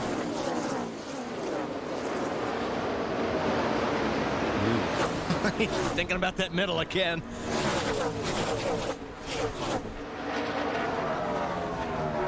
Scott Riggs at 10 car's got a great run going. Being shown in the 9th position, Earnhardt in 8th. Comments. These guys are losing a lot of time right now in the leaders. Messing around in traffic like this is just killing them between him and the leader. Dave, what'd you find out? Let's say you were losing air pressure in the left rear tire, Wally. What would that make your car do? Probably what Denny Hamlin's did, right? Come in the pits. Yeah, definitely that, for sure. Left rear going down, had to come in, changed all 4. And he felt that. Well, that's good he felt it, because normally you wind up in the wall. And how'd he feel it? By his butt. Thank you, Wally. 52 laps to go. Elliott Sadler had a... Dig in, dig in, dig in, dig in, dig in. He goes around. Out of 2, out of 2. He had an unscheduled stop last time. Stayed in the pit area a long time working on the right front, so we've got some problems with this 38 car. Here's those yellow laps these guys were counting on or hoping for right now to be able to make it to the finish without coming in and topping off. Was running in about the 32nd position, Elliott Sadler was, and this just the latest chapter in a very disappointing season for Robert Yates Racing. Dale Jarrett leaving at the end of this season. Announced on Friday here that he'll take the UPS sponsorship with him to Michael Waltrip's teams. Now, the only thing that you would think, BP, is maybe if you're in 8th, 9th, 10th, or back there towards the end before you're, the guys are lapped down, if you come in and put on fresh tires and hoping that will make the difference between now and the end of the race, because the guys up front aren't going to come in. That don't see that, just can't see that they'll be in. So but maybe right. Earnhardt Jr. or some of those guys will gamble, maybe and put on tires to see if that'll help them later towards the end of the race. But interesting to see how many of these cars. I don't think anybody in the top 10 will pit. We'll see. Jeremy Mayfield is the lucky dog. He will be the 24th car on the lead lap. You need to be saving all you can, man. Stay out. Letard saying stay out, but save all the fuel you can.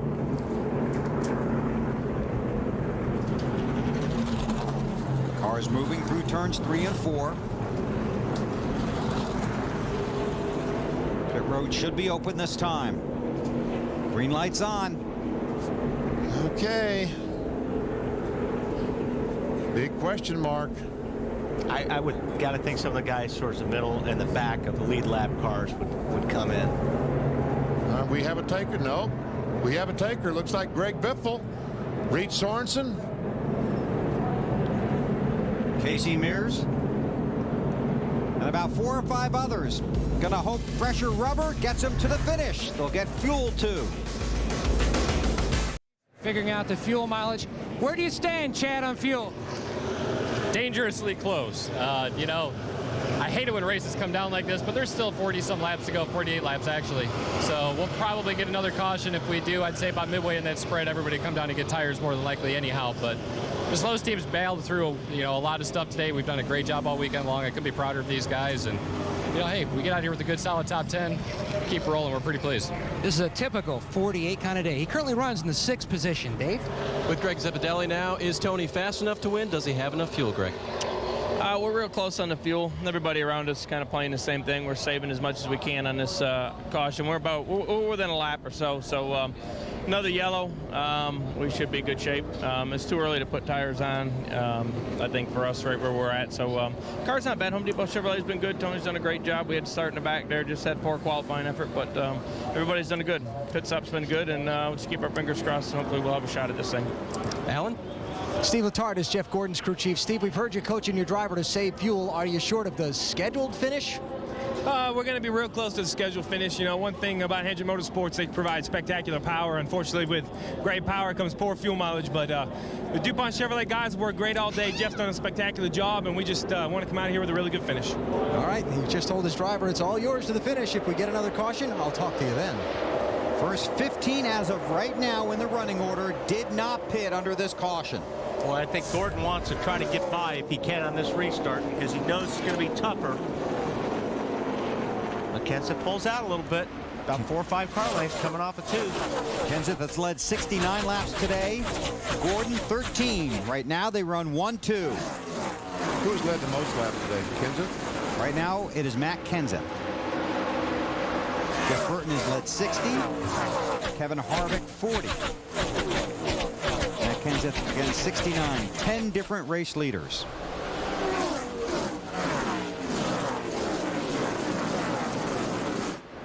Boy, Tony hangs that 20 car right down on the very bottom of the racetrack.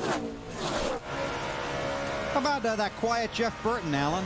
Yeah, you guys were talking earlier wondering if Jeff Burton had been showing everything he had. Jeff Burton has struggled with this race car all day. Ever since he got shuffled back in traffic, they've worked and worked and worked and made a number of adjustments on this car. Finally, he said it's the best it's been all day, and you're seeing the results. He's back up there in contention. Burton runs third. The pole sitter has gone 165 races since his last victory at Phoenix in October of 2001.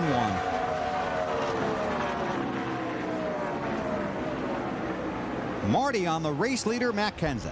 Well, Bill, just to give you an update, this caution, the most recent one, put Matt Kenseth good to the end on fuel, but he's more worried about his car, how his car will handle at the end of this run.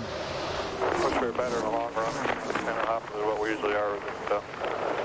Take when we get here. I'm trying to run hard, but I'm trying not to run the front tires off at the same time. So I'm trying to be smart and save something here for the end. We don't have a car to win here, but I'm gonna try to keep it up here as long as I can and keep air into those. I think you got a better car than what you realize there. You're doing a good job. And Wally, you know it's a fine balance. You do too, BP, when you have a race car that is leading, it's up front, but you know it's going to be tight at the end of that run. Matt feels like he's going to burn off the tires, and he's going to need those to win this race. Well, the thing about it is, and that's what I've been watching, you know, Gordon's been faster a lot than Matt Kenseth, the leader. But he got to a situation where now he's about 8 to 10 car lengths behind Matt Kenseth, and he can't do anything with them. He's got the problem with getting air on his nose. I think Gordon's probably a little bit tight now, and that's what's going to be tricky, is to try to get to Matt and pass him. So if Matt just keeps running his line and keeps that clean air out on front of his nose, it may be tough for people to pass him. That's what a driver told me this morning, Wally, that you can literally feel it. You know, 8 or car lengths behind, you start feeling that air. Right. And all of a sudden, your car just won't turn anymore. Won't turn, exactly. Start sliding across the racetrack. Just 8 or 10 car lengths behind that car in front of you. Follow up on the caution brought out by Elliott Sadler. Had a flat tire after contact on the track with the 16 of Greg Biffle. That sent Sadler to the grass and brought out the caution. Speeds at the line with 41 to go.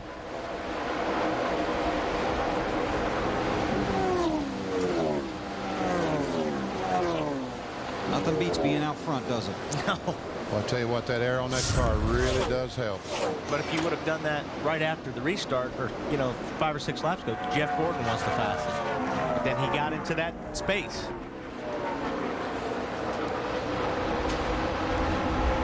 Matt Kenseth leads. Jeff Gordon runs second. Burton, Stewart, and Harvick the top 5. When we come back to Chicagoland, we'll take you through the field on TNT. Michael Waltrip, but Wally, the left rear tire on the 55 car is cut down in that contact. Yeah, that's the reason for the yellows. I think you can see it right there. All the air is out, so Michael went down in the turn 1 and got up into the wall. And that brought out the caution on lap 229. Allstate, official insurance sponsor of NASCAR. So the caution came out. None of the leaders came in. But Carl Edwards, who has had a brutal day, gets the lucky dog and will come around and be on the lead lap. And there he goes with fresh tires because he just made his pit stop. He hit the wall or rubbed the wall early in this race. But he's going to be pretty much at the end of the pack on this restart because there's going to be a lot of cars on the inside lane and he's going to be stuck in traffic for a while. But for him, it's the points he doesn't lose. Right. It could be very valuable today. Saturday on TNT next week, it's NASCAR Busch Series racing from Loudon, New Hampshire. Coverage begins at 3 Eastern time. Then a week from today, the race for the chase continues on TNT. It's NASCAR Next Up Racing from Loudon, presented by Subway. Coverage begins at 1:30 Eastern time with the Bank of America Countdown to Green. Marty's with Robbie Reiser. And all these cautions are certainly helping out the 17 team, but can you keep those other fast cars at the end of a run behind you, Robbie, and win this thing? I really don't know. Our only choice is to stay up front here and keep getting what we get. Track position's everything today, and the guys have done a great job getting them in and off pit road here and keeping them up front. So hopefully we can finish it off. You told me earlier the key was track position. You also tried to convince Matt he's got a better car than he may have, actually. Well, I mean, whoever gets out front here seems to have the great car. So, even though it's not quite to his liking, you gotta hold that track position and do what you can. So he's doing a great job. A lot more fun to crew chief when your car's in clean air, right? Yeah, it's a lot more fun when it's up front. It is a lot more fun when it's up front, and it's also a lot faster, isn't it, guys? And Matt knows that Jeff wants by him bad, and the best shot he's going to have is on a restart. So Matt's really got to be on his toes on these restarts and not give Gordon that opportunity. Matt Kenseth, the race leader, knows his way to victory lane. Second race of the season. California Speedway in Fontana. And he almost won the next week at Las Vegas, but Jimmy Johnson nipped him coming out of 4. But he came back, made a great call at Dover to stay out on the track when Robbie Reiser wanted him to pit. Matt said, "I'm staying out." Robbie came on the radio and says, "Did I miss something here?" And Matt said, "I think this is the right decision." And it was. A lot of discussion in the NASCAR circles about the car of tomorrow, car of the future, the one they're going to introduce next year at Bristol. And the reason for this car of tomorrow is to try to take some of all this aerodynamics off these cars. They're going to stand the windshield up a little bit more. Going to make the car a little bit wider. The front end is not going to be nearly as sleek as these cars. Hopeful that it will take some of this aero push away from these cars. And the wing on the back, which is something the fans will notice more than anything else when they come out. Well, I don't know what it's going to do, and I don't know what it's going to look like at the end, but hopefully we'll get some more side-by-side racing going on these mile-and-a-half racetracks. Well, I think that's what they're trying to do. Yeah, obviously. And like you've been talking about, Gordon can't get to within more than 7 or 8 car lengths of Matt Kenseth just because of the aerodynamics. Be 35 to go when we get the green flag this time. Kenseth, Gordon, Jeff Burton, Tony Stewart, Kevin Harvick, Jimmy Johnson, Kyle Busch, Dale Earnhardt Jr., Kurt Busch, Scott Riggs.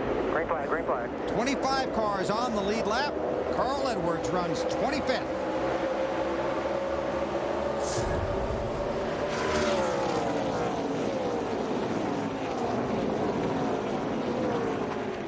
These restarts are Jeff Gordon's best opportunity to get by that 17 car, and so far he's not been able to do it. Yeah, Matt's just been on top of his game today on these restarts. He knows how important it is, and he's been doing a good job on them, not giving anybody an opportunity to pass him a lap or two after the restart.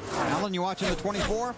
Yeah, and his crew's watching the 24 too, Bill. They're at a stage of the race now that's made them nervous in recent times. Within the last month and a half, on 3 different occasions, they've been running well, in position for a good finish, when they've been swept up in accidents and taken out of the race. Oh, we got trouble up there, Alan. Speaking of accidents, in the wall. Yesterday's winner in the Busch Series got his first NASCAR win on Saturday, but ends up in the wall on Sunday. But Gordon wasn't in it, Alan. And I can assure you they're relieved of that. But Alan, if you brought it up and he was in it, might not be too bad. Oh, I'd have never been able to come around this pit box again. You kidding me? Boy, look at the debris flying off that car. it'll take a while to clean this up.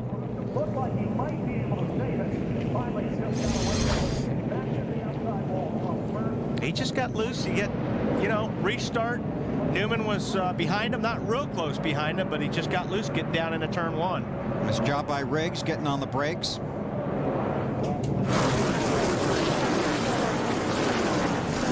Still may take a little bit of air off that spoiler. It's in a lot of traffic there. Denny Hamlin will be the lucky dog. We'll go on board here. Ryan Newman. Oh, he was in trouble way early. Well, he was in trouble when he turned the car down into the corner. As soon as he turned the steering wheel, he got in trouble, yeah.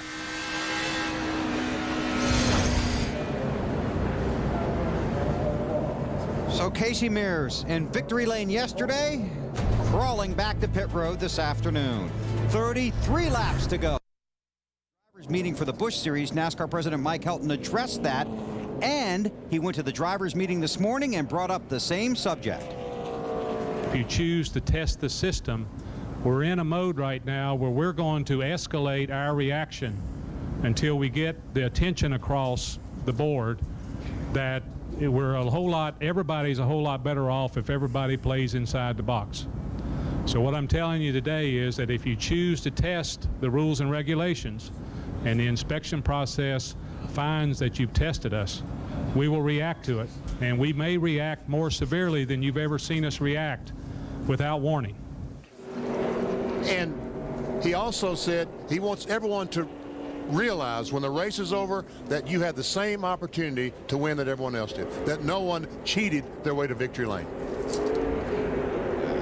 People are going to cheat. I don't care what you say, and I don't care what you do. There's going to be people that play outside the box because, there's got to be rules, obviously, but there's always going to be people that are going to be pushing that envelope.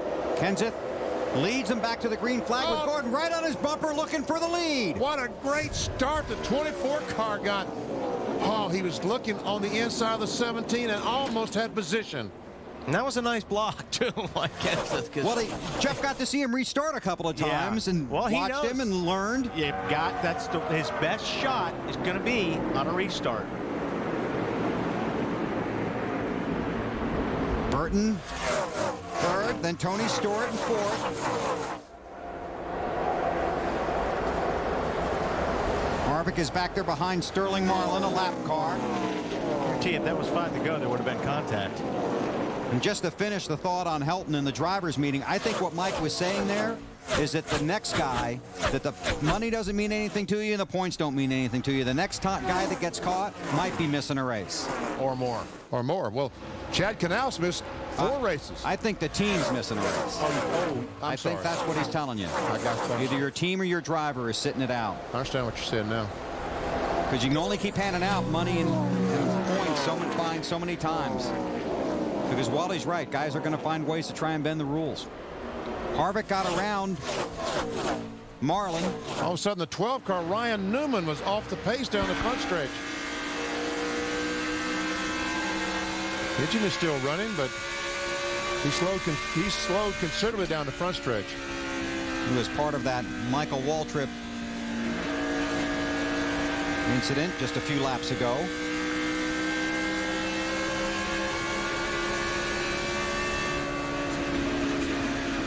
Yeah, He's just got out of the throttle big time right there. He doesn't want anybody behind him.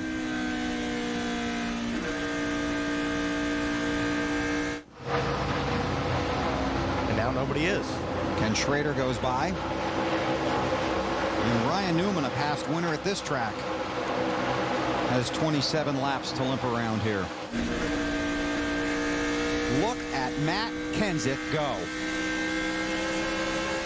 He has pulled away from Gordon, and now looks like Burton is closing in on the 24. Update on the 12.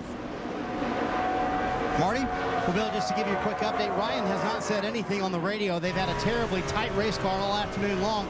Matt Borland has asked what's going on. Ryan has yet to reply to the race team as to what's happening. Thanks, Marty. He doesn't want to take his hands off the steering wheel and push that button. All of a sudden, you're right. That 24 car looks like he's backing up to the 31 and 20. And Alan had told us that Burton said his car is as good now as it has been all day after struggling through much of the middle portion of this race. We've got 25 to go. Let's see if we can't find out some strategy and some race conditions down there. Let's start with the leader, Marty. Well, Bill, if Matt Kenseth can hang on, this will be tremendous because they will most likely take over the lead in the championship standings. Robbie Reiser told me this morning track position is more important than how your car handles. That's proving out right now. So far, Matt with the clean air out front. Jeff Gordon's entire team jumped up from where they were standing at the last restart when their driver tried to make a move on Matt Kenseth. They thought for a minute he was going to find a way to steal him a win. Still, Jeff Gordon in position to move back into the top 10 in the championship if he finishes second. Jeff Burton, 4.5 years since he won. Doesn't look like it's going to happen today, but the driver who was 7th in the championship coming in, looking to solidify that position with a top 10 finish. Dave?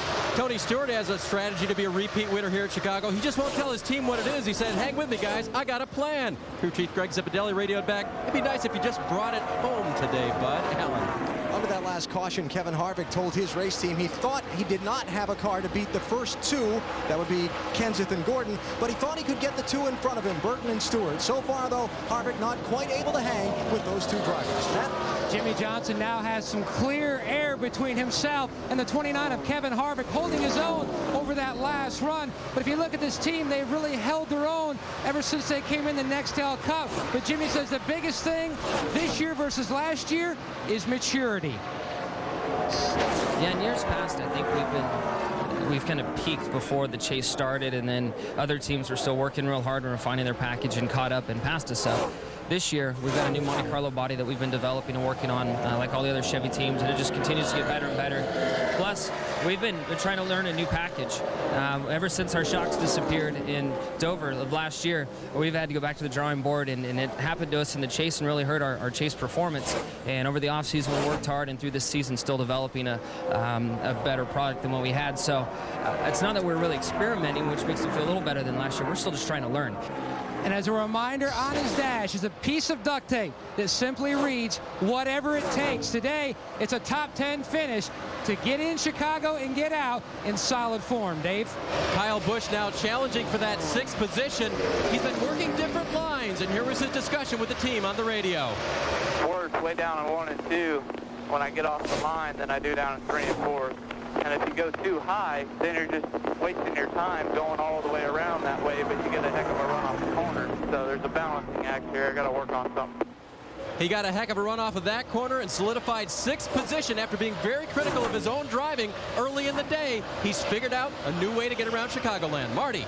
Well, Dave, Dale Earnhardt Jr. has been kind of frustrated by all the cautions here late in the race. He needs green flag runs. The car is excellent on old tires. And if you're a third-place man in the championship like Junior is, this is the kind of race you need, a solid top 10 to secure your place in the chase today. It's been a good day and a solid day for the 8 team. Matt? Another one of those bubble drivers, Marty, the 2 of Kurt Busch, has been on the move in the championship standings. He's climbed up from 19th to 13th in the last 5 races. Best spot in 2006. The car tight most of the day, but like a lot of guys, Dave, just tight too tight in traffic.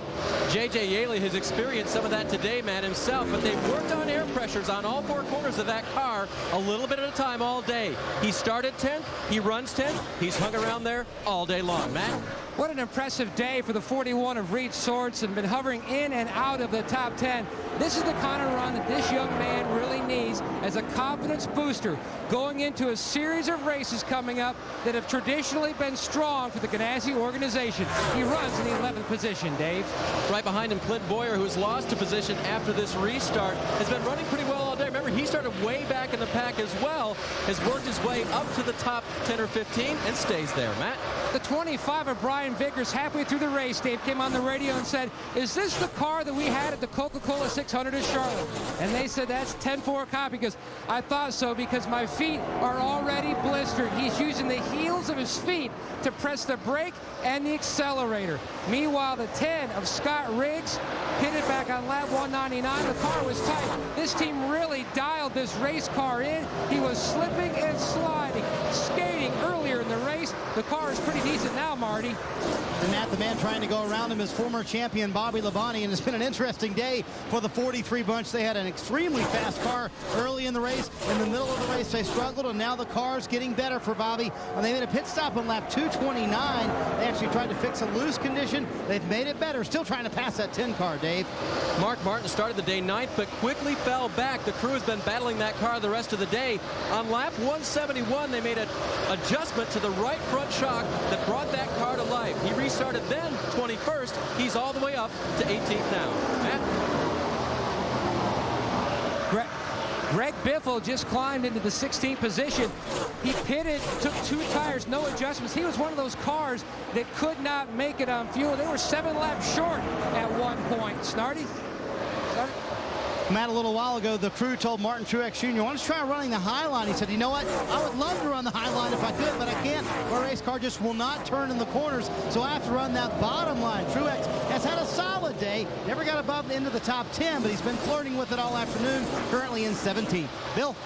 And Mark Martin has slipped to 18th. Then it's Blaney and Denny Hamlin rounding out the top 10. Good job down there, guys. Carl Edwards, David Stremme, Robbie Gordon, Casey Kane, Jeremy Mayfield, and Casey Mears round out the 26 cars that are on the lead lap.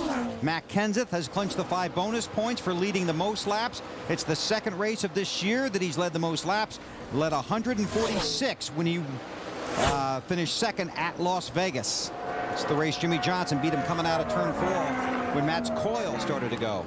And Jeff Gordon all of a sudden is running as fast as Matt Kenseth.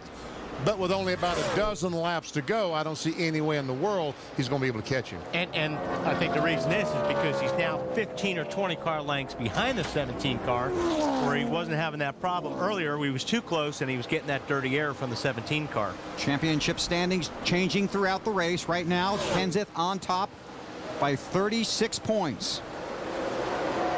See, Jeff Burton with his great run today has moved up 2 spots. Casey Kane struggled today, so he's dropped a couple of spots. Mark Martin also struggled, has lost a spot. And these are the guys that have to race their way into the chase. Just the top 10 drivers and everyone within 400 points of the leader make it into the chase. 5 car, Kyle Busch about to pick off another position from Kevin Harvick. Wow. Harvick running in the 5th spot. Kyle Busch's car's been working pretty good right there. He's been passing a lot of cars on the high side.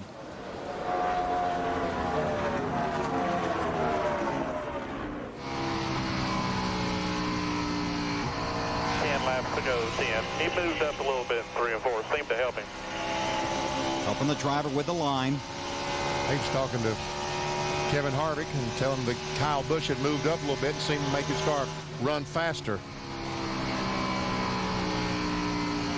He appreciates that information, but he's going to stay down on the bottom.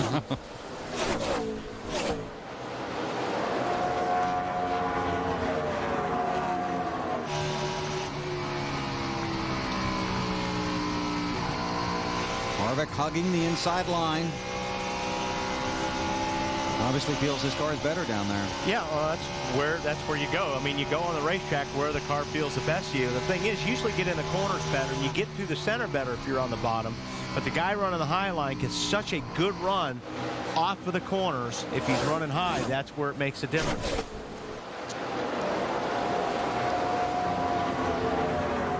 Meanwhile, up front, Matt Kenseth by just over a second ahead of Jeff Gordon. And Jeff Gordon is, again, he's closing in.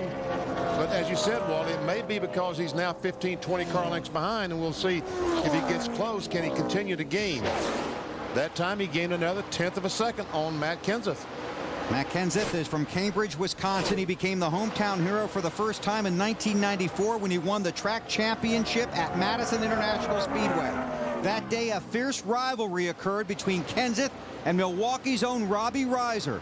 And that really got the fans in that area fired up, and they raced hard against each other for years.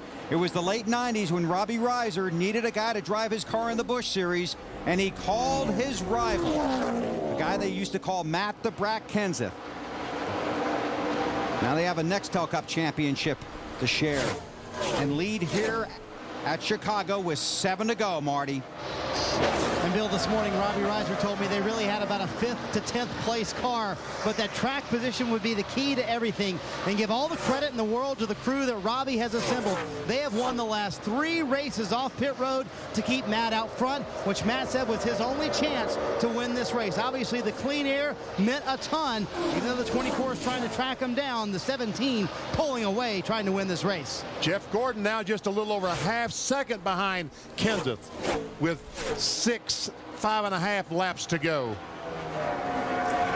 Take a look at the speeds at the line when they come by this time. But Gordon clearly closing the gap on Kenseth. Yeah, Gordon moved up to the high line that time and gained a lot in 3 and 4. And he is right there now. He is there, right there. You're right, Bill. Look at the difference in speed there. He was a 1/3 of a second faster than Matt Kenseth. Marty? A little bit earlier on the radio, they told Matt Kenseth, they said the 24 has moved up in turns 3 and 4, and it seems to have helped him. But Matt said, you know what, the bottom works best for me. He's committed to the bottom. Look at that 24. He's up half a lane, and it seems to be working. Jeff Gordon won at Sonoma 2 weeks ago, then was caught up in a late race crash at Daytona last week. That crash cost him critical points, knocked him out of the top 10, but right now he's on the bumper of the leader. Oh! Kenseth goes around off the front end of Gordon. And automatically you think of what happened at Bristol between the 17 and the 24 that resulted in that shoving incident on pit road after the race. I'd take a look at that again. I think that Kenseth probably got a little bit loose going in there because Gordon was so close. Be a penalty if NASCAR is at all consistent. I mean, that was plain as day, Blade. Take a look at it. As Kenseth saying. Yeah. Matt Kenseth said. Only 2 people really know. Matt Kenseth and Jeff Gordon. This is Bristol earlier this year. Kurt Busch goes around Matt Kenseth. Then Kenseth racing hard with Gordon. Got into his bumper. Then after the race, Kenseth showed his displeasure with Busch, who won, and went over to apologize to Jeff Gordon. Matt admitted he probably should have waited in the heat of the battle for that to settle down. Now let's take a look at what just happened here. And keep in mind, this could send us to overtime, and fuel could be a factor. The 17 slowed down for some reason right there. I mean, whether he got loose or whatever, I'm not saying that it was Matt's fault that he got spun out, but it did look like his car slowed down. Right there.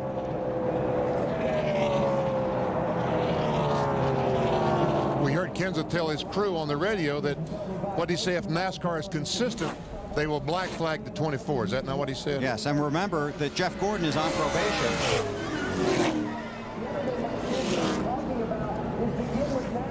And we can tell you that NASCAR is reviewing the same replays we're seeing.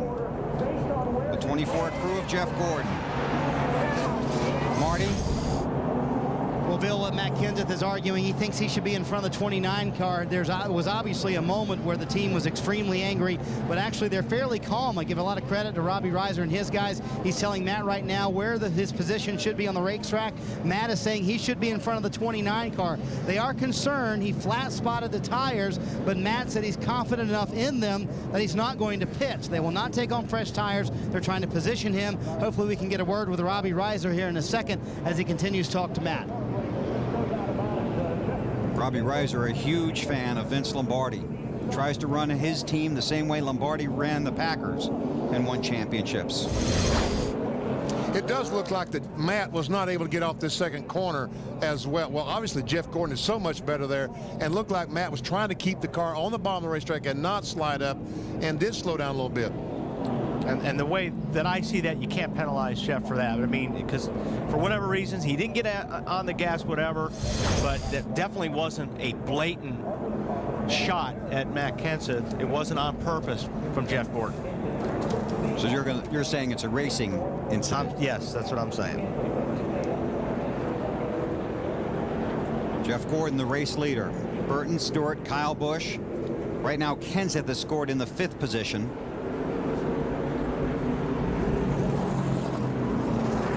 Step behind the 8 car.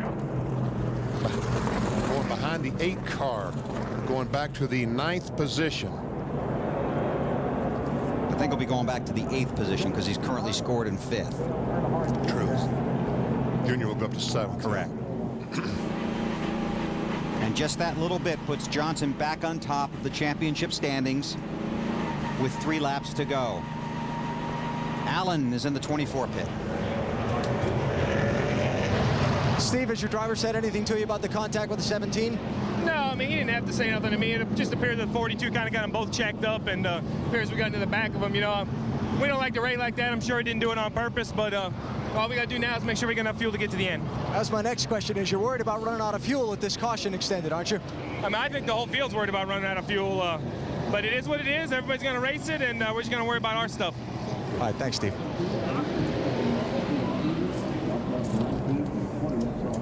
And I bet Jeff, the first thing he does if he wins this thing is apologize the first thing he gets out of the car, because I'm sure he's thinking about that right now, is what happened at Bristol and then what happens here. Marty? All right, let's talk to Robbie Reiser here. Your take on all that, Rob? I don't really know. We just got spun out, I guess. You know what? I really don't know what to... What? I'm gassing either. Might as well put tires on. We're going to last year anyway, if we don't get lapped here. Out of gas. Yes, he may be out of gas. That's the reason he stopped there. That's why Robbie Reiser stopped answering the question. So more problems for the 17 much. But Matt Kenseth, just real quick, guys, does feel like it was intentional from Jeff Gordon, the contact. You think he could have bobbled over there in 1 and 2 because that thing was running out of gas? Well, no, I think it just now is starting to sputter. I don't think he would have said that. I don't think he would have said NASCAR would be consistent. Yeah. When he spun it, we heard him say on the radio, if NASCAR is consistent, they'll penalize him. I don't think he'd have said that if the engine had missed. The field has just gotten the 1 to go. We've just completed lap 267. That's the scheduled race distance. Of course, NASCAR races do not finish under the caution. If the caution's out at the scheduled completion of the race, there's 1 attempt for a green-white checkered finish, or basically 2 laps of overtime. Now you can see Matt Kenseth has already run out of fuel. There are other teams on the track in good position with certainly the same concern. Right, Alan? Yeah, Jeff Gordon made his first radio call to his pit under this yellow just now, asking his crew chief, Steve Letarte, what they wanted to do about fuel. Steve basically said to him, we're going for it. We're going to stay out there, run as hard as we can to try and win this race, and let's see what happens. Remember, we talked about it when the caution came out on lap 199. I asked you, BP, how far they could go and how many laps were left, and it was just about the same number. Exactly. And we said that Jeff Gordon had run 69 laps. I think that was a mistake. I think we had some mathematics arithmetic. But he came in, he did stop there, but he also stopped Tony Stewart on the apron of the track. And he's wiggling the car, which means he's out of fuel. Because some of those guys stopped 6 laps later earlier in the race. So you're right, that count for Gordon was not correct. Dave, what do you got? Conversation to Tony was, we should be fine, but then Tony radioed back, I'm out right now.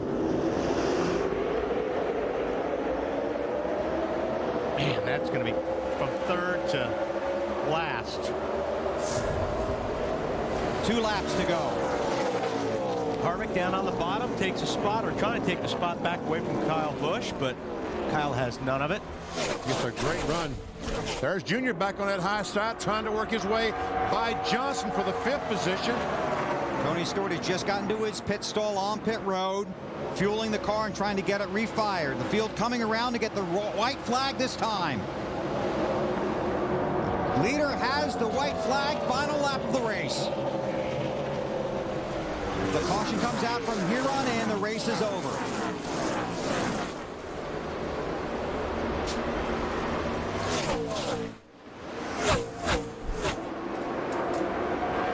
One eye out the windshield, one eye on the fuel pressure gauge. Jeff Burton, that 31 car, closes in. Harvick still trying to get by Busch for 3rd spot. Here comes Gordon. Looks like he's going to make it. Jeff Gordon's going to score his first win at Chicago. Good job.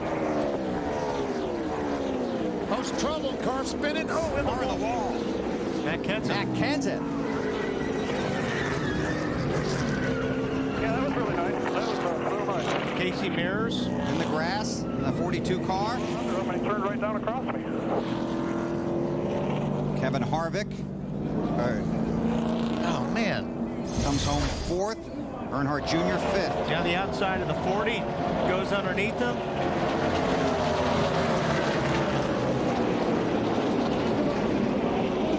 Not quite sure about all that. The 40 was obviously trying to block. That was for position. Kenseth will take the spot. He will finish 21st and Strimmy 22nd. All right, down to pit road to Matt. Big sigh of relief for Steve Letarte and the 24 guys. Jeff said this was an important race, the perfect test to see how far you'd come on this type of track. Yeah, I mean, it's no secret we struggled on these 1.5 miles last year. And, you know, we won a Sonoma, and that was spectacular. But come here and win a 1.5 miles, I just thank everybody at Hendrick Motorsports. Stuck behind me, stuck behind that driver, and I think we proved we're back. Definitely. The 24 guys on their way to victory lane. First win here for Hendrick Motorsports, Bill. Thanks, Matt. Chevrolet congratulates Jeff Gordon and the 24 Monte Carlo SS on another great Team Chevy victory. 25 of the last 34 NASCAR Manufacturers Championships and counting. Chevy and American Revolution. You can see the debris being thrown onto the racetrack at Jeff Gordon, and that's really disappointing. Low class. Yep. I don't care what kind of fan it is in this sport. You throw beer bottles at a race driver after winning a race, you don't belong back to a NASCAR race. That hurts the sport, because that's all people are going to write about now. Dave Burns. And Jeff Burton with a very strong run today. Started first, finished second. Jeff, you happy with that? I know not winning is not the best.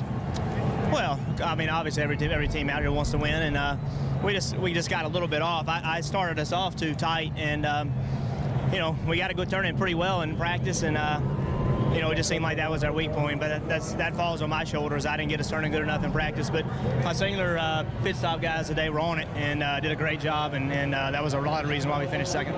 Good run for Jeff Burton in the 31 today. Thank you, Dave. Jeff Gordon making his way into victory lane. His first win here at Chicago. So we can mark one of the racetracks off that he hasn't won at. The second win of the season and second in the last 3 races. And the win at Sonoma, the wreck at Daytona, the victory here. His 75th Nextel Cup win. That puts him 1 behind Dale Earnhardt. The 5th win of the season for Hendrick Motorsports, and they will be talking about this one for a while.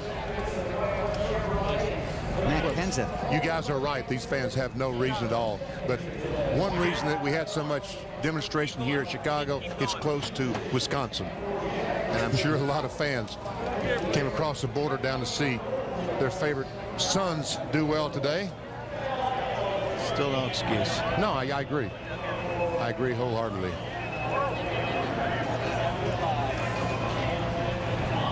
Unofficially, Gordon back in the top 10 in the championship standings. Jeff Gordon had not won a non-restrictor plate super speedway race since he won at the Brickyard almost 2 years ago. We saw at Michigan about a month ago, this car ran awfully well, and today put a cap on it. Allen's with him in victory lane. Yeah, standing in a puddle of sports drink and soft drink and all the rest, maybe a little water too. His crew chief Steve Letarte coming in for a word. Well, Jeff, scratch one of those tracks off your list that you hadn't won at yet. You've got Chicago here today. Congratulations. Thank you. What an awesome race car Steve Letarte and all these guys on the DuPont Chevrolet gave me today. There's no doubt on the long runs we had the best car, and I hate to win one like that. You know, Matt, he ran a great race, and you know, we had our troubles in Bristol, and that had nothing to do with what happened there. I got in there real hard, and he blocked me a little bit, a couple of times, and you know, I jumped back in the gas. I don't know if Casey on the outside made him have to hesitate, but you know, I just trying to get the best run I could and got into him. So sorry to Matt, but yeah, what a great day, man. I tell you, it feels so darn good to get a victory on a mile and a half at a place like this, and just from start to finish, it's just an awesome, awesome day for us. Obviously, the incident where you got the lead will be what everybody talks about after the race. You closed quite a bit of ground in the meantime leading up to that. Tell me about the last 25 laps or so. Well, like I said, my car was just so good on the long runs, and you know, I know that's going to take away from this win, but nothing should take away from how good this race car was today, how hard these guys fought. You know, everybody that has worked so hard to get ourselves in this position to even have a shot to win. And I think we could have won it either way, but you know, it was going to be quite a battle. I think Matt knew that. He blocked me on the restart, and if I wanted to spin him, I could have spun him then. And you know, I wanted to race him, man. We got down in there, and you know, I had a run on me, blocked me again. You know, I just couldn't believe he was doing that. And then you know, I got such a great run on him. You know, I'm not going to back out. I want to win. I want to win at Chicago because I haven't yet. And you know, we got a lot of points to make up to get in that chase. I was just going to ask, third question, a championship thought. 2 wins in the last 3 weeks. Well, we're hungry, you know, and it's obvious the way we're performing out there, and as hard as we're working, and we've been testing a lot, and it's paying off. You know, we're hungry. We want to get in that chase, and we want to be a factor when we get in it. Congratulations. Thank you. Woo-hoo! Jeff Gordon wins in Chicago. Take a look at the championship standings at the halfway mark of the 2006 season. Matt Kenseth loses 40 points to Jimmy Johnson. Tony Stewart also ran out of gas, falls back to 7th. Jeff Gordon climbs into the top 10. And here is a list of talented drivers trying to race their way in. Denny Hamlin falls out of the top 10 to 12th. These guys have a lot of work to do in the next 8 races. More to come from Chicagoland. Our Nextel Cup Racing from Chicago on TNT is brought to you by Aflac. Ask about it at work. By the new Gillette Fusion, the best shave in manual and battery power. By GM Same Company, new tune. By the 3,400 CarQuest Auto Parts stores. CarQuest, the professional choice. And by Nextel. Get closer to the NASCAR Nextel Cup Series with Nextel from Sprint. To Matt Yoakum. And it said it plainly on Jimmy Johnson's dash on a piece of duct tape, whatever it takes. And that's really what it took today for this team just to muster up a top 10 finish. You went back and forth, tight and loose all day. Yeah, we had a car that was really edgy. Once we got the thing right, it was just too edgy. And it was great for the end of the run, but the start of the run, I just lose some ground. We had a good car. We'd run up inside the top 10 and kind of run 7th to 8th, wherever that would be. And then some pit strategy would hurt us. Some guys would take no tires, 2 tires. We kept taking 4. And that was the right call running for a championship, but it just kept getting us further and further back. We had a car maybe that could run the top 5, so I'm real happy with where we finished today, and just look forward to the next one. And unofficially, they still hold on to the championship standings. Dave? Matt with Dale Earnhardt Jr., who follows up last year's victory with a 5th place finish after starting 25th. You happy with that? Absolutely. We were sitting there, we didn't adjust on the car in the middle part of the race, and we struggled, fell back to about 15th. So Tony Jr. made a great call to change something on the car, made it turn in the center, and I was able to drive right back up through there. So we had a great car, a lot of fun, had a top groove working again, found that in the Busch race yesterday, and can't complain at all. Really happy about being consistent. Rim ride and a top 5 finish for Junior. Now, moments ago, Marty Snyder caught up with Matt Kenseth. Well, Matt, first of all, your take on the contact with a 24, was it intentional in your mind? Yeah, for sure was. So, I mean, Jeff is Jeff's a smart guy. NASCAR brings you in a trailer and gives you the same old speech every time. I want you guys to stay away from each other and put Jeff on probation and all that. And Jeff's not dumb. He's not going to do it the next week or the week after that. He's going to wait. So I know for sure it was intentional, but that's okay. Part of it's my fault. I mean, we got slow. I knew we were bad in the long run, and I was so tight in the middle. I knew he was going to catch me. But the thing was, in 2 laps, he was so much faster. He could have passed me clean. We just got bottled up with a lap car, and we're going to be Gallier, him in the corner, and he just dumped me. He said that it was not left over from Bristol, but you believe it was left over from Bristol? Do you think him being on probation, he's going to go on TV and say it was left over from Bristol? He's not stupid. It was. I mean, he said he's going to do it, and he did it. So nothing I could do about it. I did the best job I could do today. We didn't have the car to win, and Robbie and all my crew guys did a great job and got our USG Sheetrock Fusion in a position to win, and I just couldn't get it pulled off. We weren't fast enough. So it all comes down to, a couple things. If we would have been fast enough, he would have never caught me, and I don't think it would have mattered because we ran out of fuel anyway. I don't know what we did on our fuel, but we ran out at the end. So that's just the way the day goes. And on top of it, we got a tore-up car because for 20th, I didn't get left much room. So it's kind of a rough ending. Unfortunately, for the second year in a row, Matt Kenseth leads the most laps at Chicago, but does not win. And unofficially in the 22nd finishing position, while Jeff Gordon celebrates in Victory Lane his first win here at the Chicagoland Speedway in Joliet. One more look. Well, there's no way in the world we can convince Matt Kenseth that this wasn't intentional, but I really don't think that it was. I think that Jeff got back on the throttle and closed up on the back of the 17 quicker than he thought he was going to. Yeah, I agree with you. And you're right. I think Matt's not feeling too good. He had a very dominant car. He was going to probably run out of gas if he didn't get run over. And then he got wrecked for the checkered. So keep an eye on those two in the coming weeks. Next Saturday on TNT, it's NASCAR Busch Series racing from Loudon. Coverage begins at 3 o'clock Eastern Time. Then next Sunday, the race for the chase continues on TNT. It's NASCAR Nextel Cup racing from Loudon, presented by Subway. Coverage begins at 1:30 Eastern Time with the Bank of America Countdown to Green. Next on TNT, don't miss Russell Crowe and Gladiator. For Benny Parsons, Wally Dallenbach, and all the men and women of our crew, so long from Chicagoland, where Jeff Gordon wins.